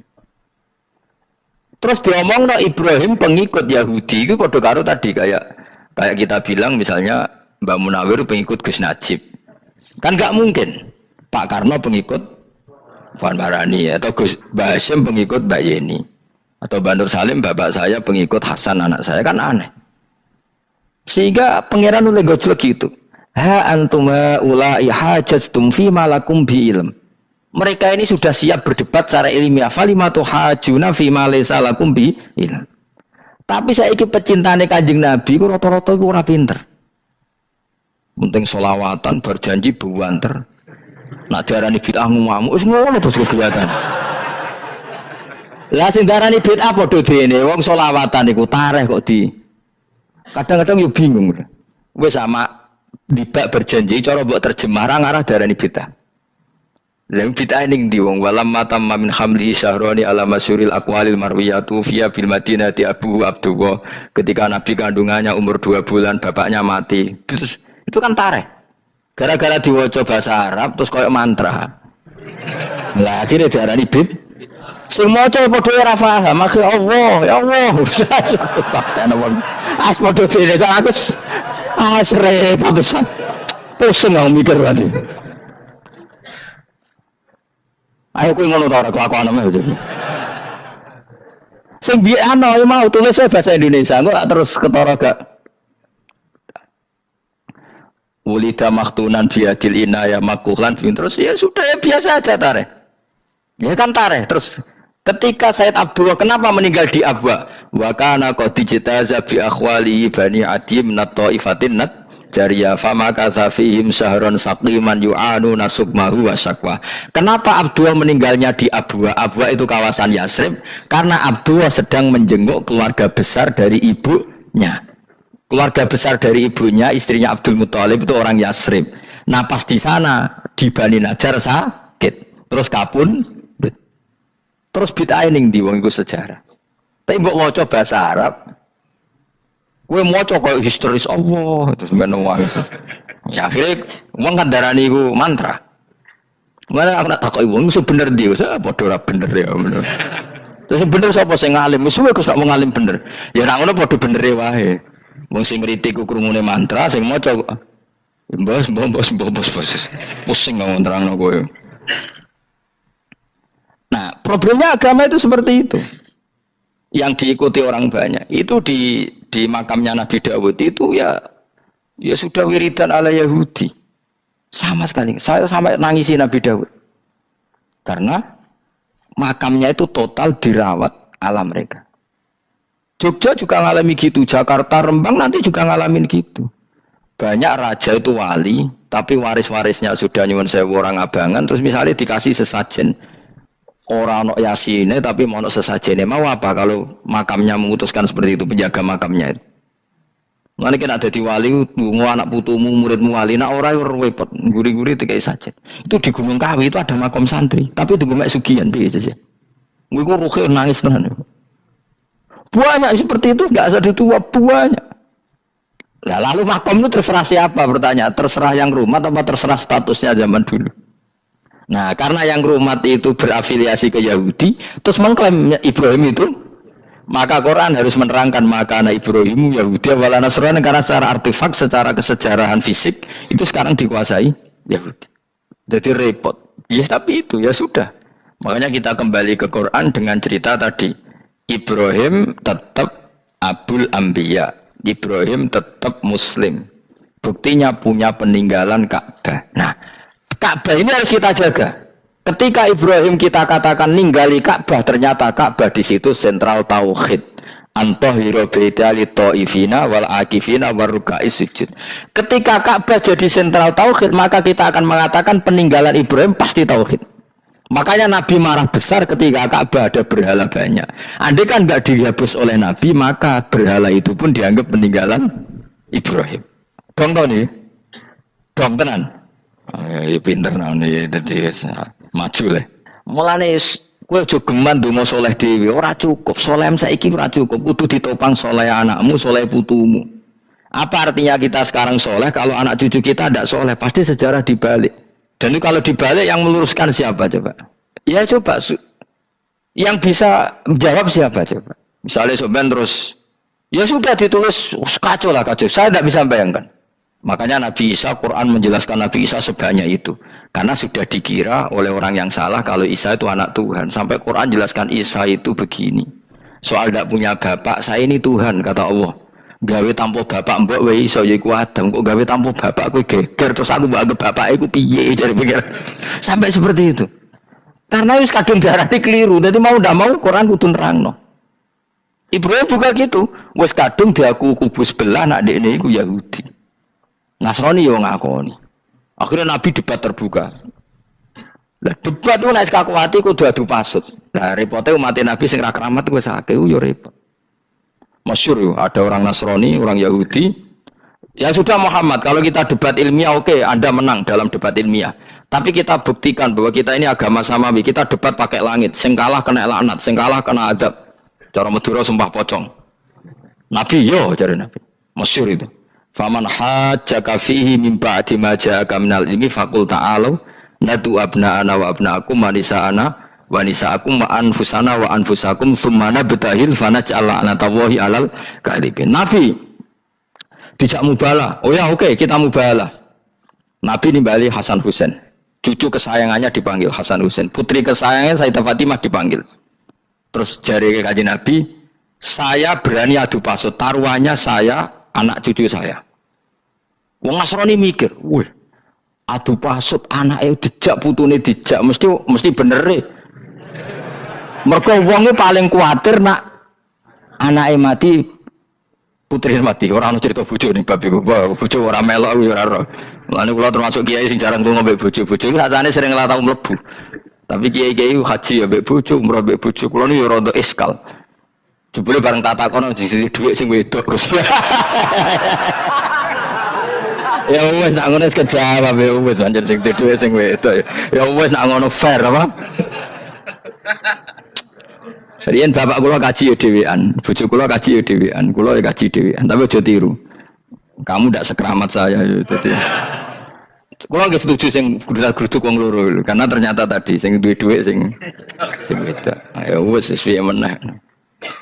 Tapi dalam semua riwayat memang abna'ana itu Hasan Husain, Nisa itu Fatimah. Memang Nabi enggak ngajak istrinya.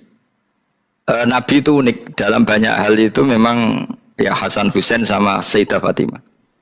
Kenapa istri itu kadang nggak dilibatkan? Memang nggak seru, seru anak.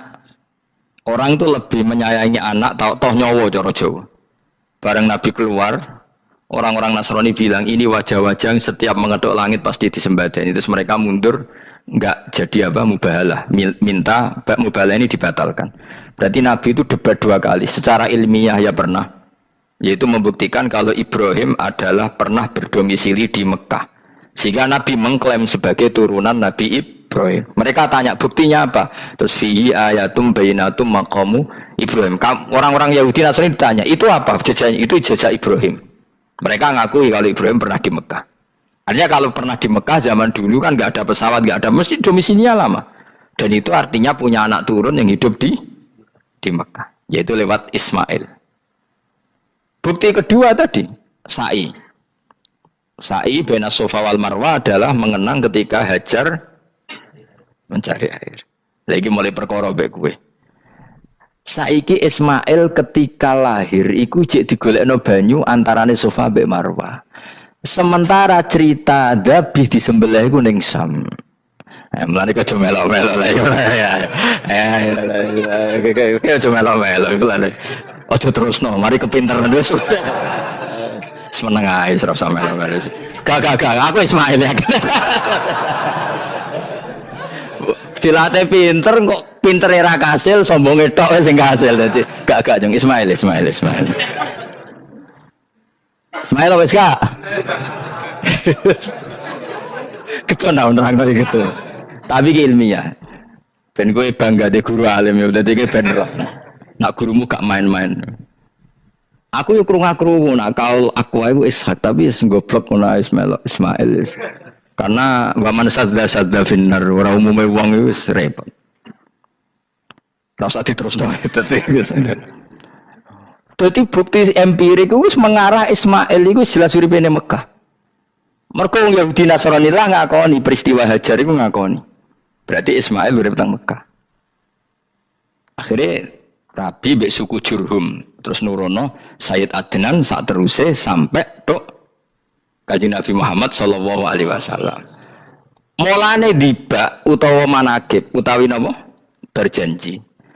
Niku pertama sing disebut abtadi limla bismillah terus wa ba'du fa aqul wa Muhammad bin Abdullah. Kenapa dibak berjanji lah ya. Kenapa nerangkan nasabnya Nabi Muhammad? Karena yang dipertanyakan Muhammad jadi Nabi turunannya siapa? Karena syarat Nabi itu harus turunan Nabi. Makanya berjanji nerangkan wa ba'du fa aqul wa Muhammad bin Abdullah bin Abdul Muttalib wasmu Syaibatul Hamdi Khumitat Khisaluhus Saniyah. Dan masih terbukti di Ka'bah itu ada pintu namanya pintu Babu Bani Syaibah, yaitu nama lain dari banyak Kanjeng Nabi. Terus diterusnya sampai wa'adnanu bila raibin intadzabil ulumin nasabiyah ila dzabihi Ismail. Iku partaimu. Mergo berjanjilah darani dzabihu Ismail. Alhamdulillah jadi terus kowe menang. Kenapa? Ya itu tadi sakjane mau diterjemah yang ini ketahuilah bahwa Muhammad punya bapak Abdul punya bapak Abdul Muthalib punya bapak Hashim nama lainnya ini bin Abdi Manaf sampai Adnan. Ketika diterjemah itu jadi mantra atau jadi buku sejarah. Nambah waca Arab itu kira paham. Mantra. Mulane sing ngaramno ya bener pancen suarane suara mantra. Sing ngalalo ya bener karena itu sudah apa? Sejarah. Lah khilaf seperti ini sudahlah kita abaikan saja, kita suka damai, tidak suka konflik. Biasalah seperti itu. Tapi yang jelas perdebatan antar para nabi itu seperti itu. Akhirnya Nabi Muhammad ngurusno itu. Bukti Ismail itu pernah hidup di Mekah, adalah lahirnya di sini, pernah mengalami peristiwa ini. Dan sisa-sisa Ibrahim ada fihi ayatum bayinatum maqamu Ibrahim, yaitu batu yang pernah diinjak Nabi Ibrahim. Nah kenapa itu mesti Ibrahim? Karena nak wong biasa gak mungkin nginjak batu kok sampai bekas. Jajal kowe nginjak nganti bolak-balik. Itu mukjizat, wong batu diinjak kok bekas. Terus Ka'bah sebagai pewaris Ibrahim ditulisi kalimat-kalimat tauhid sehingga kepastian Ibrahim itu bapak tauhid. Makanya Nabi Riso ketika bidirinya Ka'bah ada banyak berhala, nanti dikira berhala ini syariatnya Nabi Ibrahim. Makanya lah ketika berhala banyak Nabi gak mau madhep Ka'bah, nanti dikira nyembah berhala. Maka sama Allah dialihkan disuruh madhep Baitul Maqdis. Ketika berhala dihilangkan, Nabi baru disuruh madhep Ka'bah. Jadi perdebatan ini atau ilmiah ini harus kita kaji, kita pahami. Karena kata Allah, antum haula'i hajastum fima lakum bi ilm falimatu hajuna fima laysa lakum bi ilm. Nah, iswani debat kudu datane data ilmiah. Sementara mereka darani Ibrahim pengikut Yahudi, padahal Yahudi itu putu Nabi Ibrahim. Yaitu Yahuda bin Yakub bin Ishak bin Ibrahim. Mestinya kan bahasanya Yahuda pengikut Ibrahim, mau jadi wali Ibrahim pengikut. Lah Nabi benar ketika takoi Muhammad kamu ikut siapa? Saya ikut Ibrahim. Kan normal kan? Kalau junior ikut Mereka enggak. Ibrahim pengikut Yahuda, ya mau karo Pak Karno pengikut Puan Maharani, Mbah Hasyim pengikut Mbak Yeni, kan kacau kan. Lah itu terus Allah ngejlok tadi. Muhammad kekasihku wis debat secara ilmiah, tapi kamu tidak ilmiah. Makanya lima tuhajuna fi Ibrahim wa ma unzilatit Taurat wal Injilu illa mim ba'di. Kok Ibrahim mbok arani Yahudi piye? Wong penanggalan Yahudi misalnya dimulai kok Taurat. Taurat Musa iku generasine sakwise Ibrahim. Tapi Ibrahim mbok arani pengikut Musa. Dong ya. Jadi itu masalah-masalah. Tapi ayat-ayat ngene iku ora populer. Kowe seneng ayat populer ya poligami fangkihu ma tobalakum. Kowe iku sing ora alim lah wabal. Mergo di kepentingan apa? Poligami. Mbak wong sing seneng keramat, senengane dalil wa taqila Allahu makhruja. Tekan dadi wali kepinginin untuk duit yang enggak terduga. Dadi uteke ku duit. Padahal syarat saya wali ku ora pati seneng duit. Lah kowe kepen dadi wali ben oleh duit. Jadi kenapa menjadi wali ben wa yarzuqhu min haitsu la yahtasib. Dadi uteke wis elek. Dadi institusi wali wae demi. Dadi nek aku wali para pangeran rezeki teko min haitsu. Mulane kira bakal dadi wali, ngerutekem cek ngono ora bakal dadi. Ayo saiki Ismail besar. Ismail. Aku ya getun kadang alim kadang getun. Perkarane nyulayani apa? Mainstream. Tapi cara kula ya Ismail sudah tak bilang napa? Ismail.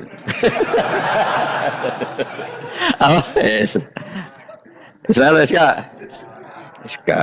Ismail. Nak cacile kan boleh sengguri. Yang jelas bahwa Ismail atau Ishak kaulani ono pendapat ya sudah bukan arah Ismail ya Ishak. Tapi kabeh kitab itu menjadi setuju Ishak tapi ben kok. Aku kadang ya aduh matane wong tenan. Ya sudah pokoknya kaulani apa? Ada dua pendapat yaitu Ismail atau Ishak atau malah kita alime to kowe. Ada dua pendapat. Oh kan. Jadi kesane macane kitab akeh ngono. Gak ngerti mau hasil ngaji ke bengi. Aduh matane wong guys. Sabar. Ismail wis ya. Sekawe Ismail. Soale mele sengguri. Wa tarakna alaihi fil akhirin salamun ala Ibrahim. Nah, kemudian Allah menitahkan Ibrahim pasti kamu dikenang secara baik. Maksudnya tadi tiga agama semuanya mengklaim Ibrahim itu bagian dari itu. Jadi semua agama mengakui siapa? Ibrahim. Lah yo mbok gedhinge koyo ngono kersane pangeran panjenengan Ibrahim diakui tiga agama kan yo repot. Nah iya kowe ra cocok Ibrahim diklaim Yahudi, diklaim Nasrani, tapi kersane Allah Ibrahim itu orang atau sosok yang dipuji tiga agama. Ya wis kersane pangeran. Ini jelas kalau bersaksi betul di Hebron itu ada makam Ibrahim, Ishak, Yakub. Yakub karena nama lainnya adalah Israel total di sinagog. Meskipun kita tetap kita pasti yakin kalau Yakub itu nabi dan tidak ada sangkut pautnya dengan keyahudian. Maka kita statusnya mengikuti Quran saja. Kalau status artefak atau fisik itu tinggal sing gawe makom. Gitu. Misalnya tadi Ibrahim karena makamnya di Israel dikuasai orang Yahudi, terus mereka tinggal saja ganti kafan ala Yahudi, dikemuli ala Yahudi, selesai. Waduh misalnya ono Zaid itu bawa wali tenan bora, misalnya di makam Wahabi sudah seperti itu. Hanya dikasih tanda di kepala, tidak ada jubah, tidak ada apa. Tapi kebalikannya misalnya, Ruhin mati, anak putune juga kayak cungkup wali besar Ruhin, ya terserah nih. Lah mungkin era kita masih konangan, era nice. Lho nak wali songo karuan ana buktine sejarah secara silsilah. Lah nak sing ra jelas-jelas yo. Mulane cara kula putune wali kudu alim biar urut. Lho saya itu punya catatan sampai Sunan Kudus meskipun lewat ibu. Lewat nasab ibu. Tapi supaya pentingnya tadi, saya masih punya kitab milik buyut saya ke-7 ke-8. Itu berapa coba? Berapa orang itu? Itu setiap saya buka itu langsung putus, saking lamanya kitab itu. Sehingga saya tahu itu tradisi nenek moyang saya. Enggak mungkin nenek moyang saya seneng keris, seneng jimat. Nyatanya yang goni lemari ini mau ano kitab. Mbon ane goni mana ane keris kan. Artinya ini penting. Ibrahim juga gitu. Ibrahim itu ngendikan dengan anak putune, tinggalanku yo Ka'bah iki, sucikan Ka'bah dari kemusyrikan. Antohiro bidali ta'ifina wal akifina warrukais sujud. Sehingga orang ingat Ka'bah itu ingat apa? Dipakai kiblatul musallin. Kiblatnya orang sholat. Lalu orang sholat itu orientasinya apa? Adalah tauhid. Berarti Ka'bah didesain untuk kiblatnya para ahli tauhid. Harus terus kita buktikan terus setiap sholat mustaqbilal kiblati dan saat sholat kita melakukan tauhid. Jadi terus sejarah berkesinam.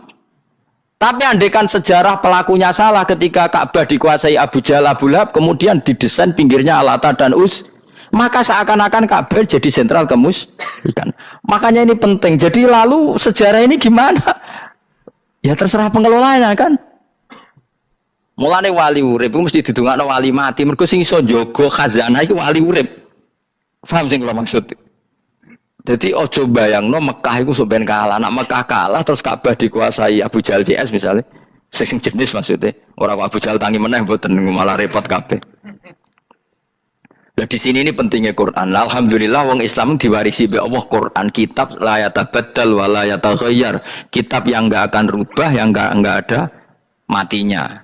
Sehingga suatu saat misalnya Ka'bah kok pinggirnya berhala, kita tetap nganggep itu tradisi yang salah. Mergo sing jenenge Ka'bah iku antahira bidali taifina wal akifina warrukais sujud. Ka'bah adalah tempat yang harus steril dari salah guna, jinggo kemus. Jadi barokah Quran sebagai teks yang enggak hilang, kalau suatu saat ada perubahan tidak seperti yang kita saksikan sekarang, kita ngikuti Quran.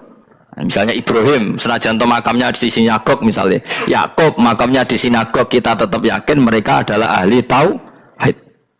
Nabi Dawud yang diklaim sebagai King Dawud, King David, makamnya di Israel, terus diatributi ala Yahudi, kita tetap yakin huwa nabiyun, beliau adalah nabi beragama tauhid. Berdasar apa? Ya berdasar penjelasan Al-Quran. Kalau berdasar empirik artifak ya terserah yang bikin. Dan ini ya. Di mulane kowe sing syukur ngaji sampai roh kaul loro Ishak Ismail wis ya sapa to sing mesti siapa Ismail mau baru Ismail gak konsisten ben kok supaya anut wong akeh jangan anut wong akeh wis ngene padha ora roe wa tarakna abqaina ali fil akhirin sanan pengalaman hasanan kang bagus salam untuk keselamatan minna sanging kita maksudnya sanging Allah ala Ibrahim ngatasi Ibrahim kadhalika mengkon-mengkon kabeh kama jazina kaya malas ingsun ing kabeh naji malas ingsun al muhsinina ing pira-pira wong sing nglakoni kaapian li anfusi maring awak dhewe wong akeh. Jadi orang dimulai melakukan kebaikan pada dirinya sendiri. Kalau dia baik pasti apa? Orang lain merasa kebaikan. Misalnya kayak apik mesti kepen sedekah, orang lain yang untung. Kamu baik pasti ingin menyebarkan kebaikan, orang lain pasti untung. Inna usataman Ibrahim iku min ibadina al-mu'minin. Saking kira-kira kaula ingsun al-mu'minin kang mukmin kabeh wa basyarnahu.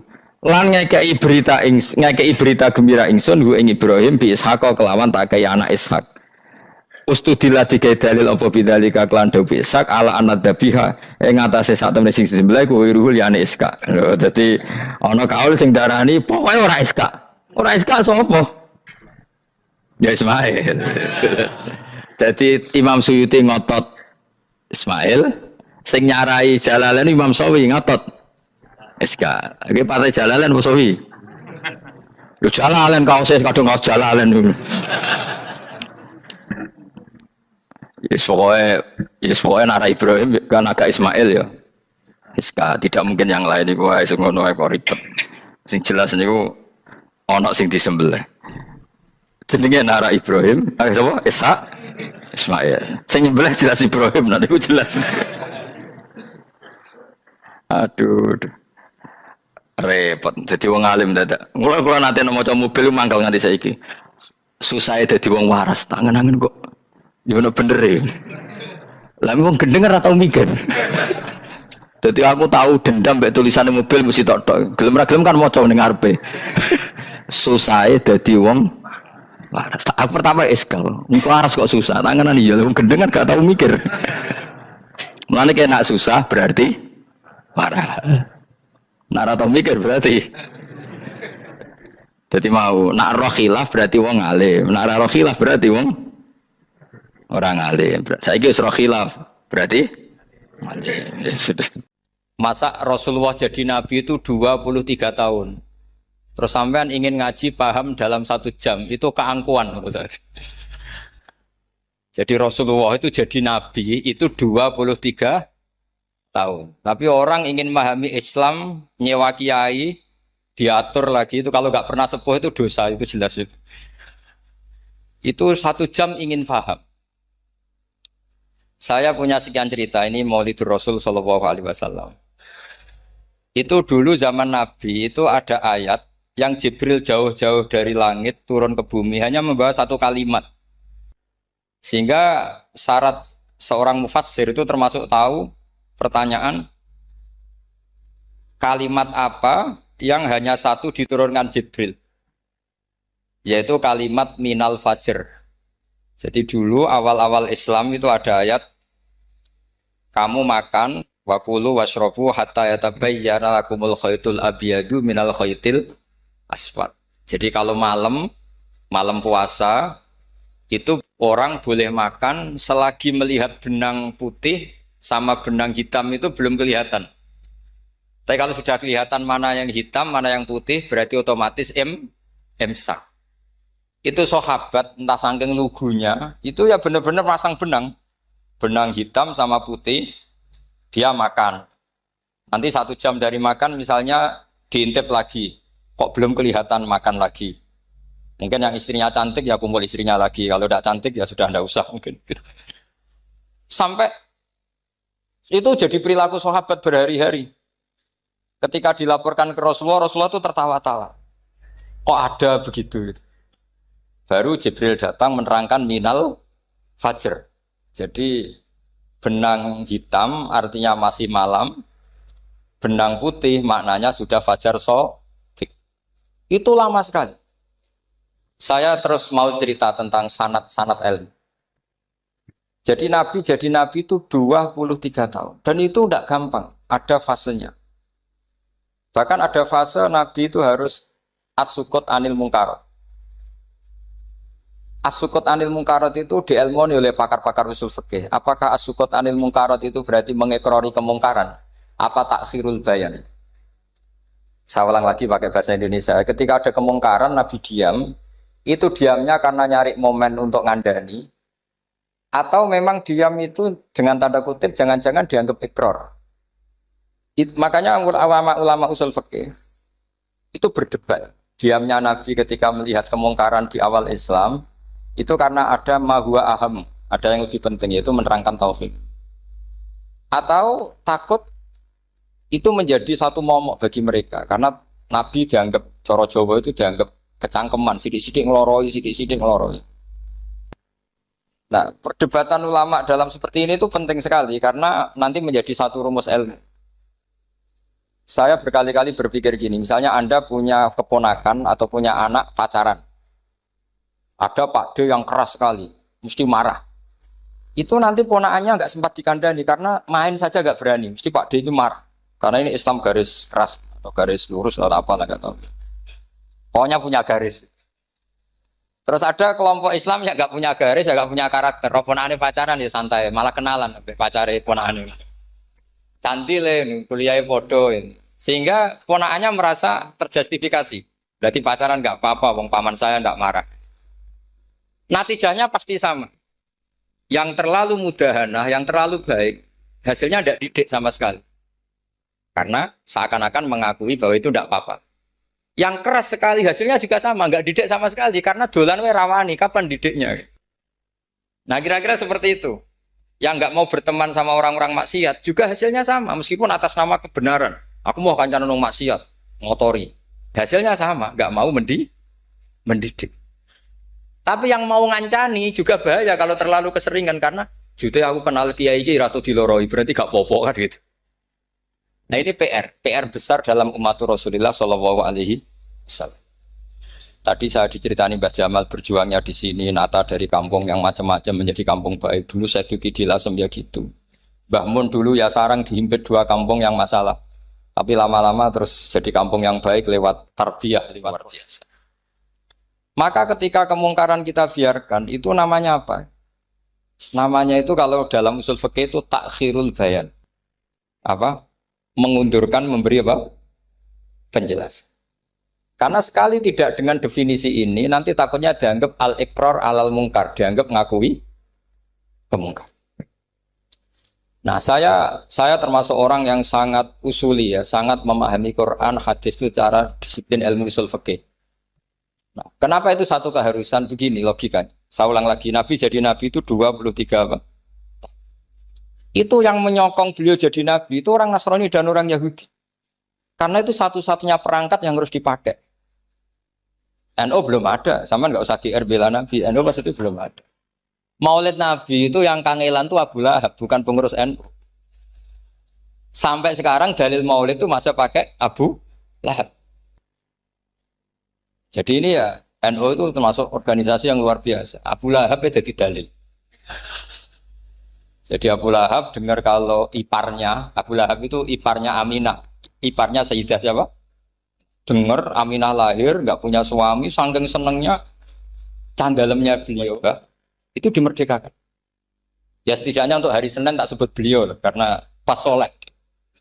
Nanti Selasa Rabu sudah ada. Itu dimerdekakan. Saya yang kiai kecil saja nggak bayangkan kalau pagi-pagi tidak punya anak dalam yang bikin kopi siapa, yang mencucikan siapa, yang nyapu rumah.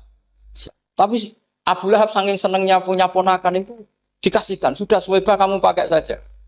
Sudah biar melayani kamu, ngurusin kamu. Jadi saya bayangkan hari itu Abu Lahab itu mungkin bikin kopi sendiri, nyapu sendiri demi. Nah itu sama Allah dikenang sehingga yukhaffafu anil adzabu yaumal isnan itu masyhur. Idza kana hadza kafiron ja'a dhammuhu bitabbat yadahu fil jahimi muhal lada ata annahu fi yaumil isnaini daiman yukhaffafu anhu lisururi bi mata famadzannu bil abdil ladzi kana umruhu bi ahmada masruran wa mata muwahhida. Ini Abu Lahab yang kafir, hormat Maulidur Rasul saja dapat takhfiful adab, apalagi yang mukmin. Jadi itu satu-satunya dalil Maulid, itu dalilnya Abu Lahab. Ya makanya terus kita itu dibully sama kelompok sebelah, dalil kok Abu Lahab. Tapi saya pastikan awal Islam itu yang menjadi perangkat nubuah itu hanya Yahudi dan Nasrani. Karena yang lainnya nggak tahu Nabi itu apa. Saya beri sedikit cerita, Nabi itu umur, anggap saja kita ikut kaul yang 12 tahun saja. Sebetulnya ada beberapa perdebatan, ada yang bilang 9, ada yang bilang 12. Tapi yang debat tidak usah didengerin, sama-sama nggak tahu kok ngotot. Kadang orang debat yang lucu, sama-sama nggak tahu kok ngotot. Anggap saja 12. Nabi datang ke Syam. Syam itu ya sekitar Syria, Lebanon, Palestina itu Syam. Itu pertama yang tahu kalau beliau Nabi itu ya rohib. Rohib itu terjemahnya ya pendeta. Rohib, Bukhaira, nemuin Abu Thalib. Itu siapa? Ini anak saya. Terus ditanya lagi, ini siapa? Ini anak saya. Sampai 3 kali. Terus sampai Abu Thalib itu agak tersinggung. Memangnya masalahnya apa kalau dia anak saya? Terserah Ibu Bukhairah bilang gini, semua alamat Nabi pada anak ini itu ada semua, kecuali kecelakaannya satu, anak kamu. Loh memangnya masalahnya apa? Karena alamatnya Nabi di Taurat dan Injil itu yatim, sementara ini punya bapak kamu, ini masalah. Jadi dilihat macanya sudah memenuhi kriteria, semua memenuhi kriteria, kecuali satu, karena punya bapak Abu. Akhirnya Abu Thalib ngaku, ndak ini anak saya, ponakan saya. Akhirnya diketahui kalau ini benar-benar calon Nabi. Pertama yang tahu siapa? Pendeta. Karena yang punya khazanah kitab samawi itu ya para orang Nasrani dan Yahudi. Sehingga Al-Quran meskipun pada akhirnya ngeritik Yahudi Nasrani, bicarakan Yahudi dan Nasrani. Karena satu-satunya yang masih punya kitab samawi itu Yahudi dan Nasrani. Meskipun sebagiannya sudah dirubah-rubah. Alamat pertama itu seperti yang diceritakan di berjanji afi ainaihikum, matanya dilihat. Terus perlakuan pohon. Saya pernah di pohon itu, pohon nubuah. Itu umurnya ribuan tahun. Itu kalau Nabi duduk misalnya di arah barat, matahari dari barat, normalnya akan kena kesetrong matahari. Itu yang rubah itu dahannya. Jadi Nabi itu orangnya lugu, duduk aja nggak mau mikir. Memang syaratnya Nabi itu nggak boleh mikir, harus ummi. Ummi itu lugu, Nggak boleh Nabi mikir besok makan apa, terus jabat apa, itu nggak boleh. Itu udah Nabi itu, maklar itu. Nabi itu nggak boleh mikir. Makanya Quran nyifati Nabi itu makun tata drimal kita bualal iman. Kamu itu tidak tahu kitab itu apa, iman itu apa. Jika Nabi itu nggak bisa jumpa pers, nggak bisa. Nabi kok memaklumatkan wasata di mana, nggak bisa. Nabi itu justru bagus keliru pertama jadi Nabi. Nabi pertama ketemu Jibril itu dikira malakul maut, dia lari ketakutan. Zamiluni Khotijah saya ini takut, itu tadi ada malakul maut, saya takut. Sama Khotijah dikemulin. Jadi Nabi itu nggak tahu kalau itu malaikat siapa? Jibril. Jibril nggak bisa dia kenalan nggak di seminar. Ini malaikat Jibril pernah kuliah di sini, nggak bisa seperti itu. Jibril itu ya aneh. Pertama ketemu Nabi, Iqra ya Muhammad, kamu harus baca ini. Kata Nabi, Nabi Korean, saya tidak bisa baca. Harus bisa. Dipaksa sampai 3 kali. Nabi tetap jawab, saya tidak bisa baca. Terus kata Nabi kenangnya, Tony, saya didekap. Kamu harus bisa baca. Setelah baca dilepas, Nabi lari, pulang. Pulang terus bilang ke istrinya, Zamiluni. Ini secara nahwu agak aneh, karena mukhotobahnya perempuan satu. Harusnya Zamilini. Kalau untuk perempuan harusnya idribi ya, unsuri gitu. Tapi karena Khadijah dihitung ahl itu keluarga, maka Nabi pakai khitab mudzakkar jamak Zamiluni. Jadi Nabi nggak tahu kalau pertama jadi. Karena syaratnya Nabi harus ummi. Justru karena ummi itu orisinil, semua yang dikatakan Nabi pasti dari wahyu. Nanti Nabi sampeyan mikir, saya besok ngomong apa ya supaya orang tertarik. Makanya kamu nggak akan jadi Nabi. Selain sudah ditutup juga bahaya ini karena tadi. Makanya saya ngaji itu ya sekenanya saya tidak pernah ngaji itu mikir. Karena ngaji itu menarik itu terserah nasib. Kalau nasib sedang baik, kamu tidak paham gini, wah Gus Baik ilmunya tinggi sampai kita tidak paham itu kalau nasib sedang baik. Kalau nasib tidak baik, ngomong sudah enak apa, wah sebulet tuh. Jadi sebetulnya ini masalah qalb. Allah yang muqallibal qulub. Kayak kamu kelihatan serius itu kalau nasib sedang baik dianggap pemikir. Kalau nasib sedang nggak baik, wong kok merengut terus, mesti begitu. Kalau kamu nasib baik, sering guyon, mesti orang komentarnya alhamdulillah itu ceria, gampang syukur. Kalau nasib nggak baik, kiai kok guya-guyu, jelas kan gitu. Sehingga Nabi itu memang nggak boleh mikir. Sehingga diistilahkan makun tadri mal kitab walal iman. Kamu itu tidak tahu Muhammad kitab itu apa iman. Justru itu bagus. Nggak tahu itu bagus kalau untuk Nabi. Kalau untuk apa? Sehingga orisinil datang ke Khadijah Zamiluni. Jawabannya Khadijah lucu. Kamu betul ketemu orang seperti ini ke makhluk seperti ini nih. Iya kata Nabi. Itu Khadijah itu kacaunya bukan main. Khadijah itu kacau. Khadijah itu kubro, masuk manaqib yang dicintai Mbah. Ini mbah-mbahnya Habib, ini Muhammad bin Anis. Khadijah bilang gini, ya gini saja Mas. Suatu saat kalau teman kamu itu datang bilang ke saya, iya kata Nabi. Gak ngerti kalau ini dites. Suatu saat Jibril ini datang lagi. Nabi juga, ini loh temanku. Kalau bilang Jibril ini temanku datang lagi. Khadijah fahasarat an fakhidhiha. Masyhur itu di riwayat. Pahanya agak dibuka. Mas, temanmu masih, lari katanya. Terus setelah lari ditutup lagi. Temanmu datang lagi. Iya datang lagi. Absyir ya Muhammad, kamu harus senang. Itu benar-benar kamu itu Nabi. Jadi Khadijah punya sekian definisi. Kalau Nabi betul itu melihat malaikat betul itu melihat aurat itu pasti lari. Jadi dibuka. Ternyata Jibril lari. Khadijah ini tidak tahu, yang tahu Nabi. Nabi ya nggak tahu kalau dites. Kalau Nabi tahu, kok nggak enak dites ya. Jadi ini mungkin. Jadi Nabi itu nggak tahu kalau dites. Mas, kalau temanmu datang bilang saya. Setelah pas Nabi sama Khadijah, Jibril datang. Masyhur itu fahasarat an fakhidhiha. Dibuka, temanmu masih Mas, lari gitu. Ditutup lagi. Sekarang gimana Mas? Datang lagi. Kamu harus senang, kamu Nabi betul. Karena kalau itu setan, wah mesti senang nonton aurat kan itu. Itu Nabi tidak tahu kalau dites. Kalau sampean kan tahu kalau mau dites istri. Sampean mulai kato tong wedok liya, toko mesti bojo bae servis untuk menutupi semua keburukan itu. Itu Nabi. Uniknya terus Khadijah, Nabi jadi Nabi sama Khadijah itu tahu dulu Khadijah. Nabi nggak tahu kalau mau jadi Nabi, tapi Khadijah tahu. Sehingga ketika umur 25 tahun Nabi sebagai pedagang, Khadijah itu ngirim mata-mata namanya Maisarah. Maisarah itu nama lelaki. Saya tambahin lagi Maisarah nama lelaki. Nanti kalau kamu artikan nama perempuan, oh berarti Nabi kemana-mana punya perempuan. Enggak, Maisarah itu nama lelaki.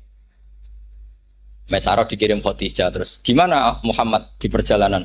Tudhilluhul ghamamah tuti'uhus sahaik. Kemana-mana dipayungi oleh mega, oleh awan. Sekian informasi ke Rasul ke Khadijah itu dimasukkan semua ke Khadijah. Tapi betapa kecewanya Khadijah ketika Nabi nikah umur 25 tahun, Khadijah umur 40 tahun, itu kok gak jadi Nabi. Itu mulai kecewa, sido jadi Nabi tahu.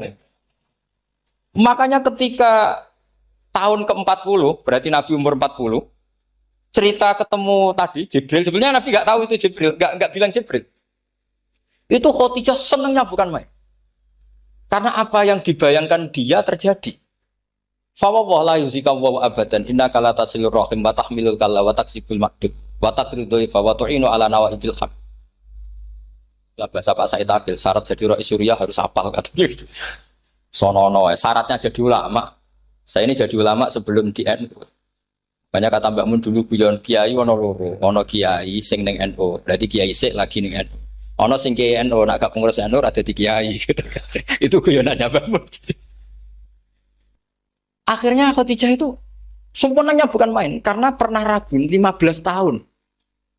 Kan dari umur 25 Nabi kemudian nggak tahu bukti berikutnya. Makanya terus ini jadi Nabi enggak. Setelah umur 40 benar-benar Nabi, paginya diajak ke Waraqah bin Naufal, masih pernah paman sama Khadijah. Ya Ami ini Ibnu Akhika mau cerita. Terus Waraqah ini Nasrani. Di kitab Bukhari Ro'an tanah sorofil jahiliyah wayak tubuh Injil bil Ibraniyah masya Allah ayat. Jadi Waraqah itu penginjil, pendeta. Tapi nanti loh kamu jangan salah paham. Terus kayak pendeta sekarang ada periode di mana Injil masih asli dan ada periode ini yang sudah muharraf. Itu kan dia itu lafaznya ulama. Akhirnya Waraqah tanya, kamu ngomong saja ya Ibnu Akhi, manggilnya seperti itu. Akhirnya Nabi cerita ketemu Jibril, sebenarnya beliau nggak tahu itu Jibril cerita.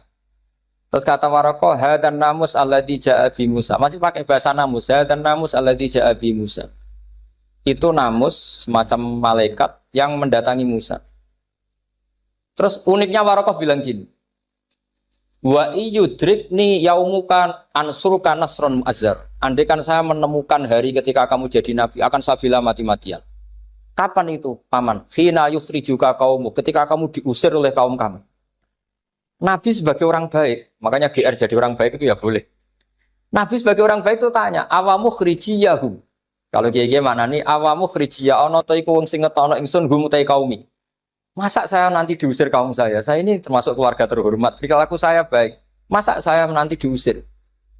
Terus kata Waraqah, tidak ada seorang pun yang jadi nabi kecuali nanti ngalami diusir. Jadi yang tahu mau diusir itu ya Waraqah. Nabi malah tanya, masa saya nanti diusir? Karena tadi syaratnya Nabi harus ummi. Ummi itu keibu-ibuan. Jadi nggak tahu. Tapi nggak tahu di Nabi itu sifatu madkhin, sifat pujian. Bukan sifatu naqsin, sifat apa? Kekurangan. Akhirnya Nabi mulai sadar. Wah, jadi Nabi tenan kan gitu. Jadi saya ini termasuk orang yang sangat-sangat susah ketika orang ingin belajar Islam itu instan. Dulu Nabi jadi Nabi itu 23 tahun. Itu untuk menemukan teori masbuk, tidak nyalip imam, itu Nabi juga lama. Jadi dulu sahabat itu kayak anak-anak kecil zaman saya kecil. Itu kalau imam sudah rakaat ketiga atau rakaat keempat, itu kalau orang-orang desa kan langsung takbir, terus dia sholat. Sholat sampai 3 rakaat nyalip siapa? Imam. Nanti di rakaat keempat baru sama imam. Imam salam dia ikut salam. Itu hebat betul. Itu sama sekali nggak salah. Kalau ditanya, lo kok ikut salam? Kan sudah sama-sama 4 rakaat. Karena imamnya dia apa? Disalib. Jadi dia takbir terus tahu imamnya rakaat ketiga atau keempat terus nyalip. Sampai ke rakaat yang sama, nanti salamnya bareng-bareng imam. Itu dulu sahabat ya gitu. Kalau Rasulullah sudah di rakaat keempat atau ketiga langsung mereka takbir Allahu Akbar nyalip. Setelah nyalip menyamakan dengan Rasulullah salam juga ikut salam. Jadi itu dulu lama sekali prosesnya. Sampai ada satu peristiwa Mu'adz bin Jabal datang, kemudian Nabi sudah sholat, berarti masbuk kalau dalam bahasa fikih. Mu'adz langsung ikuti Nabi, setelah Nabi salam baru Mu'adz menambahkan jumlah rakaat yang tertinggal. Terus semenjak itu jadi sunnah, jadi sunnatan mutaba'ah kalau masbuk ikut imam, kemudian hanya menambahkan rakaat yang apa? Itu 23 tahun. Jadi saya ngisi 20 menit yang nggak paham, 2 jam yang nggak paham, 3 jam yang nggak mungkin paham. Daripada gitu ya 20 menit saja. Ya itu betul, karena saya tidak punya kemampuan untuk itu. Saya masih ingat, saya ngaji umum pertama itu di hallnya abahnya Pak Hamid Pasuruan, di Lasem.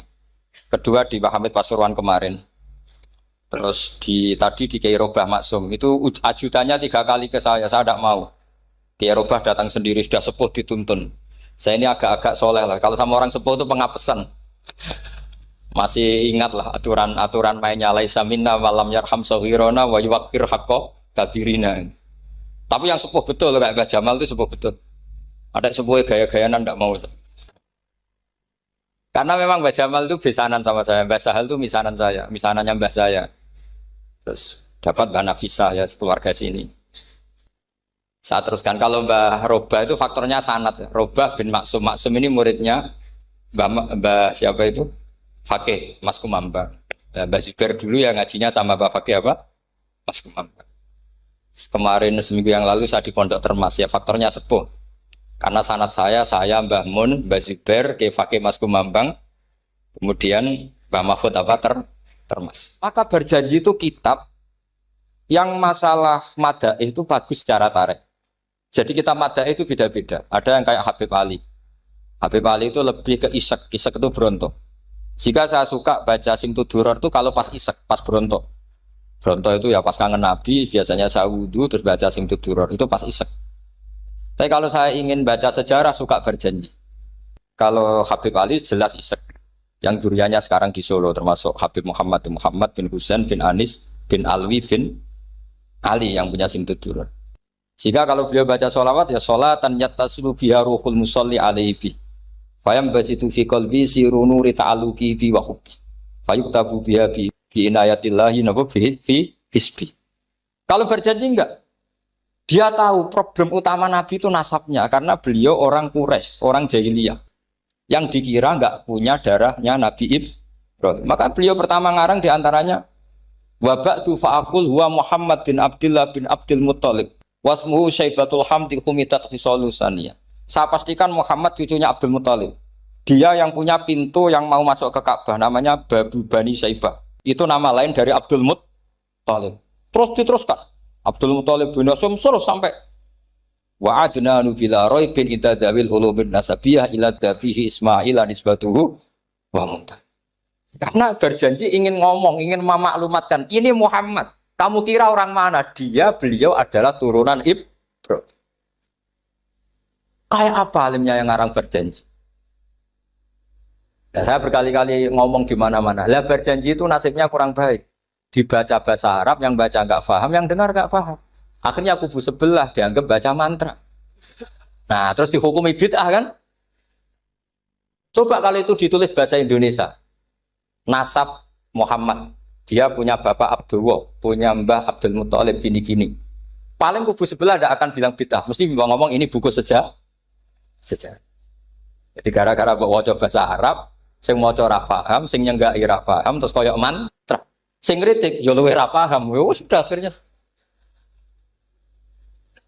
Jadi berjanji itu bela-belain Nabi itu yang dilihat sisi nasab. Makanya beliau ngendikan wa'adnanu bila raibin inda dzawil ulumin nasabiyah ila dzabihi Ismaila nisbatuhu wa muntah. Itu juga orang Yahudi. Akhirnya orang Yahudi banyak yang iman. Ternyata Muhammad itu tidak orang lain. Sampai mereka bilang Muhammad minal asbab. Muhammad itu tidak lain saudara kita. Akhirnya orang Yahudi banyak yang iman. Jadi pertama Nabi jadi Nabi itu yang tahu ya orang Yahudi dan orang Nasrani, karena mereka pasti punya sisa-sisa kitab samawi. Itu yang diceritakan Ka'bil Ahbar. Ya al-haditsus tsani an Yasar bin Atha an Ka'bil Ahbar. Qala 'allamani abi Tawrata ila sifran wahidan kana yaktimuhu wa yudkhiluhus sunduk. Falamma mata abi fatahtuhu fa idzan fi nabiyyun yakhruju akhiras zaman maulidu bi Makkah wa hijratu bil Madinah wa sultanuhu bisyam. Ya, jadi ini saya urun nerangkan maulid. Tapi jangan diundang lagi. Ya, pokoknya saya ini kaidahnya jelas. Kalau tidak pernah sepuh undang saya haram. Aturan fikihnya kan gitu. Kalah alim ngatur yang alim haram. Kalah tua ngatur sing tua haram. Tapi nak wong tua ngatur sing nom ono kemungkinan halal. Mereka ono kemungkinan sing nom ra nurut wong tua itu dosa. Makanya kalau saya dipanggil yang pernah sepuh, waduh cocok ra cocok ya samina wa ta'na. Karena Mbak Jamal ini abahnya Gus Rozin, biasanya Basal. Terus saya pokoknya tak ingat saya pengajian umum tuh baru ke-7 ke 8. Semoga ya nanti sampai mati ya jumlahnya masih bisa terhitung. Tapi kalau ngaji rutin saya terus. Saya terus ngaji rutin. Saya pernah baca hikam di Jogja khatam. Kalau di pondok saya sudah nggak terhitung saya khatam berapa kitab nggak terhitung karena saya sering ngaji rutin.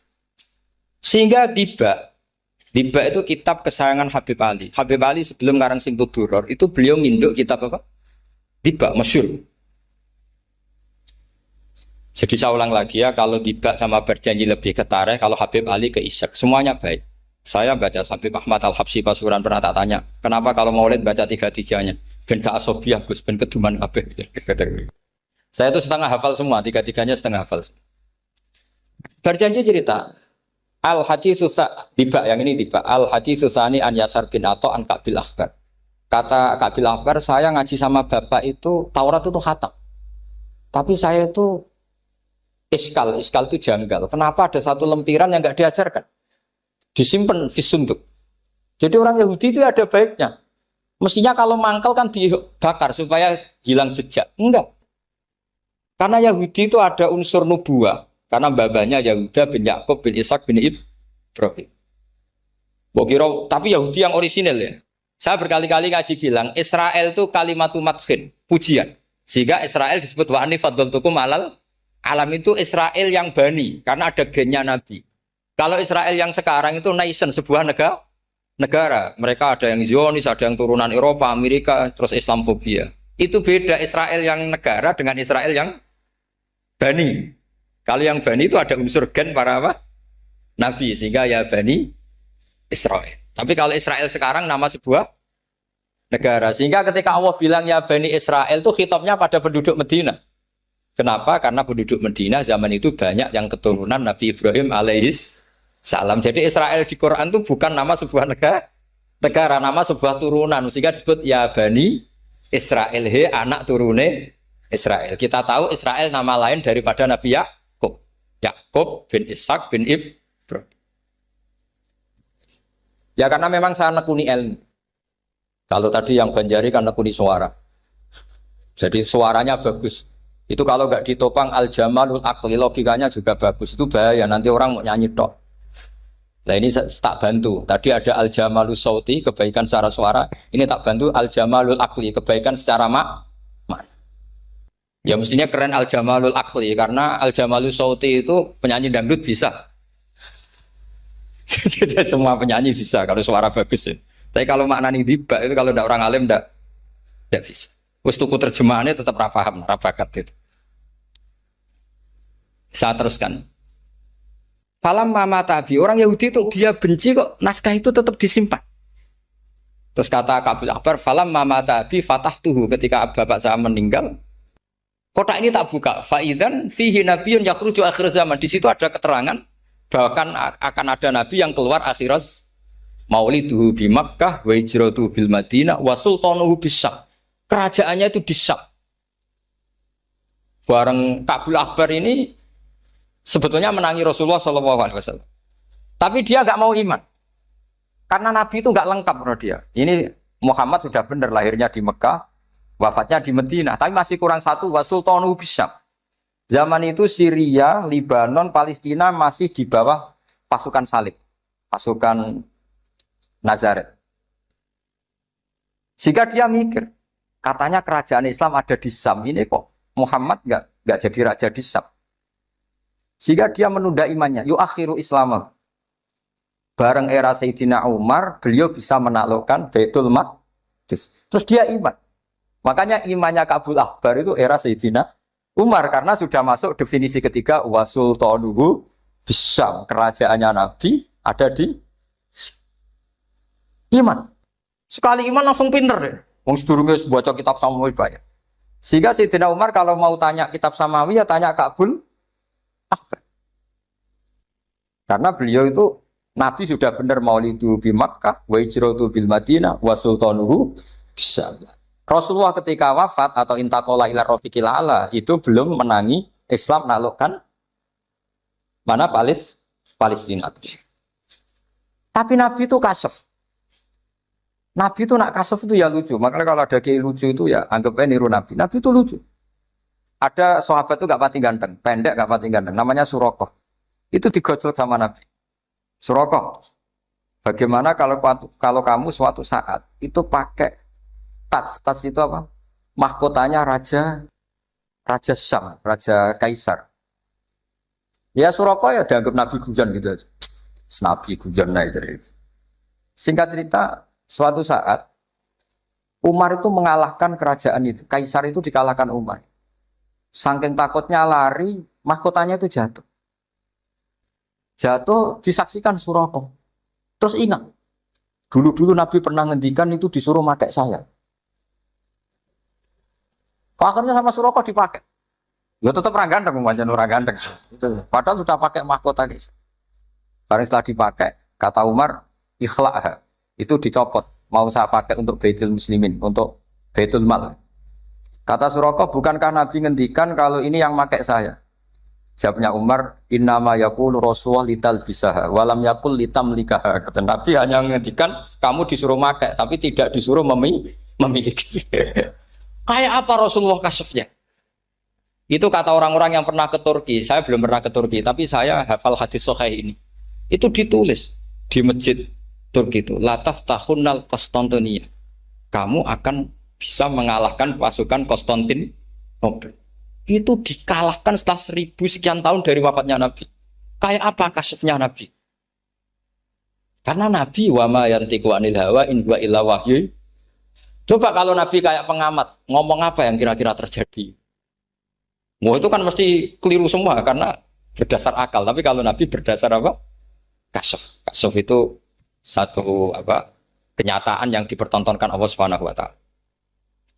Terus kedua, alamat Nabi itu pakai sandi. Sandi itu sesuatu yang enggak jelas tapi menjadi jelas bagi ahlinya. Saya ulang lagi, sandi itu kayak sandi di militer itu. Atau sandi di KPK itu ada sandinya. Sandi itu ya kata sandi. Saya pernah diceritani Pak Busro Muqaddas ketika ketua KPK itu lucu. Wah, sandinya koruptor saya tambah kacau Pak.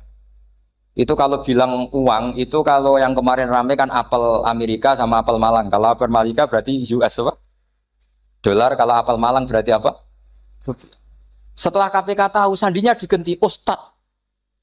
Jadi koruptor kalau mau korupsi ini pun temannya. Loh ini Ustadznya sudah siap loh, kamu gak ikut pengajian. Itu sempat penyadap KPK itu gak mau ngecek. Masa orang pengajian dicek. Ternyata ya gak ada acara pengajian. Ustadz itu maknanya uang. Koruptor saking ngerti itu disadap KPK itu sandinya gimana? Datang nggak ke sini, ini ustadznya sudah siap, ini ada pengajian. Hampir KPK itu nggak ngecek karena pengajian, ustadznya sudah siap. Setelah digerebek ternyata ustadz tuh sandi dari makna apa? Uang, gak kurang ajar itu ustadz katanya. Jadi kalau di sini ditangkap KPK berapa ustadz ini sudah? Ada Habibnya lagi, ada Habib Muhammad ini. Nah, Al-Farisi itu pemikir, dia orang Persia. Di mana-mana orang Persia itu pemikir. Persia itu kalau sekarang ikut Iran. Itu dia ngaji lama sekali sama pendeta-pendeta itu. Kebetulan dia punya pendeta yang belum muharraf atau belum muharraf. Kalau muharraf orangnya, kalau muharraf itu kitabnya atau bukunya. Setiap dia ngaji sama pendeta dikasih tahu. Terus kecewa beberapa kali, walhasil ketemu pendeta yang benar. Sudah, kamu tidak usah ngaji sama saya. Kamu datang saja ke Yasrib, ke Madinah sana, ke Yasrib. Di situ Nabi akhir zaman sekarang sudah ada kan. Ini yang ngomong pendeta. Ya.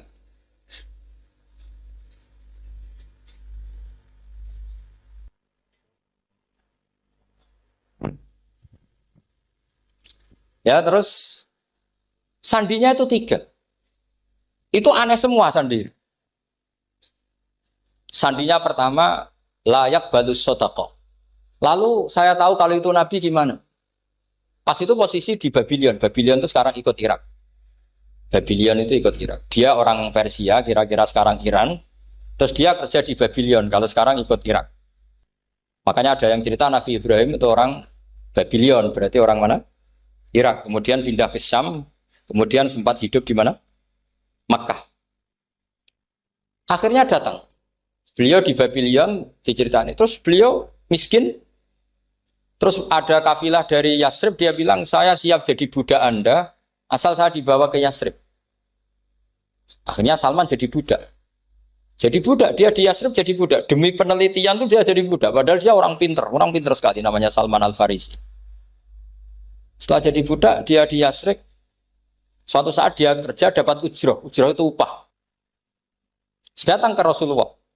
Ya Muhammad, manggilnya masih jangkar. Ya Muhammad, saya punya banyak uang. Kamu kan punya sahabat banyak, punya santri banyak. Ini tak sedekahkan ke kamu. Apa kata Nabi? Sahabat dipanggil semua. Halumu ilayya, ayo kesini, ini makan, ini ada sedekah. Terus kata Salman kenangannya, walam ya'khud min hasyai'an. Bahkan sebagian riwayat mengatakan falam yamussa. Nabi nyentuh saja enggak mau. Karena diistilahkan sedekah. Terus kata Salman, hadhihi waqidah, ini satu alamat. Itu sandi. Enggak ada yang tahu kecuali ahli kitab. Setelah seminggu, 2 minggu dapat uang lagi. Ya Muhammad, hadhihi hadiyatun laka, ini hadiah untuk kamu. Nabi langsung ikut dahar. Hadihi sintan, ini 2. Kalau logika kita pakai pengamat, bedanya apa? Sedekah ya dapat, hadiah ya dapat. Kan nggak ada bedanya sama sekali. Ternyata itu sandi. Sandi wayak balus hadiah, tapi walayak balus sedekah. Nabi itu nerima hadiah tapi nggak nerima sedekah. Bagi orang kebanyakan kan bedanya apa? Sama-sama dapat. Kiai pakai duit 1 juta, mbok arani sedekah ya ditompo. Pakai saya ketahui darahnya hadiah ya di tompo. Sementing kan duit. Tapi kalau Nabi tidak bisa seperti itu. Kalau dikatakan sedekah nggak mau nerima, kalau hadiah, akhirnya, wah ini sudah ada 2 alamat. Jadi alamat tuh ya kadang aneh. Masa sedekah sama hadiah dibedakan. Terus ketiga, wafi katifihil aisar khotamun nubuwah. Mislu baidotin nu'amah. Di katifil aisar. Apa kalau orang sini bilang apa? Pundak yang kiri itu ada khotamun nubuwah, ada alamat bahwa beliau adalah nabi akhir zaman, yaitu mislu baidotin nu'amah, kayak semacam telur manuk darah. Wah itu pusing, waduh caranya ngelihat gimana. Dia berkali-kali datang ke situ. Nabi itu orangnya priayi, jadi sering pakai baju. Kalau nabi ini jenengan sering blodor gampang, ini kan nabi kan sering priayi.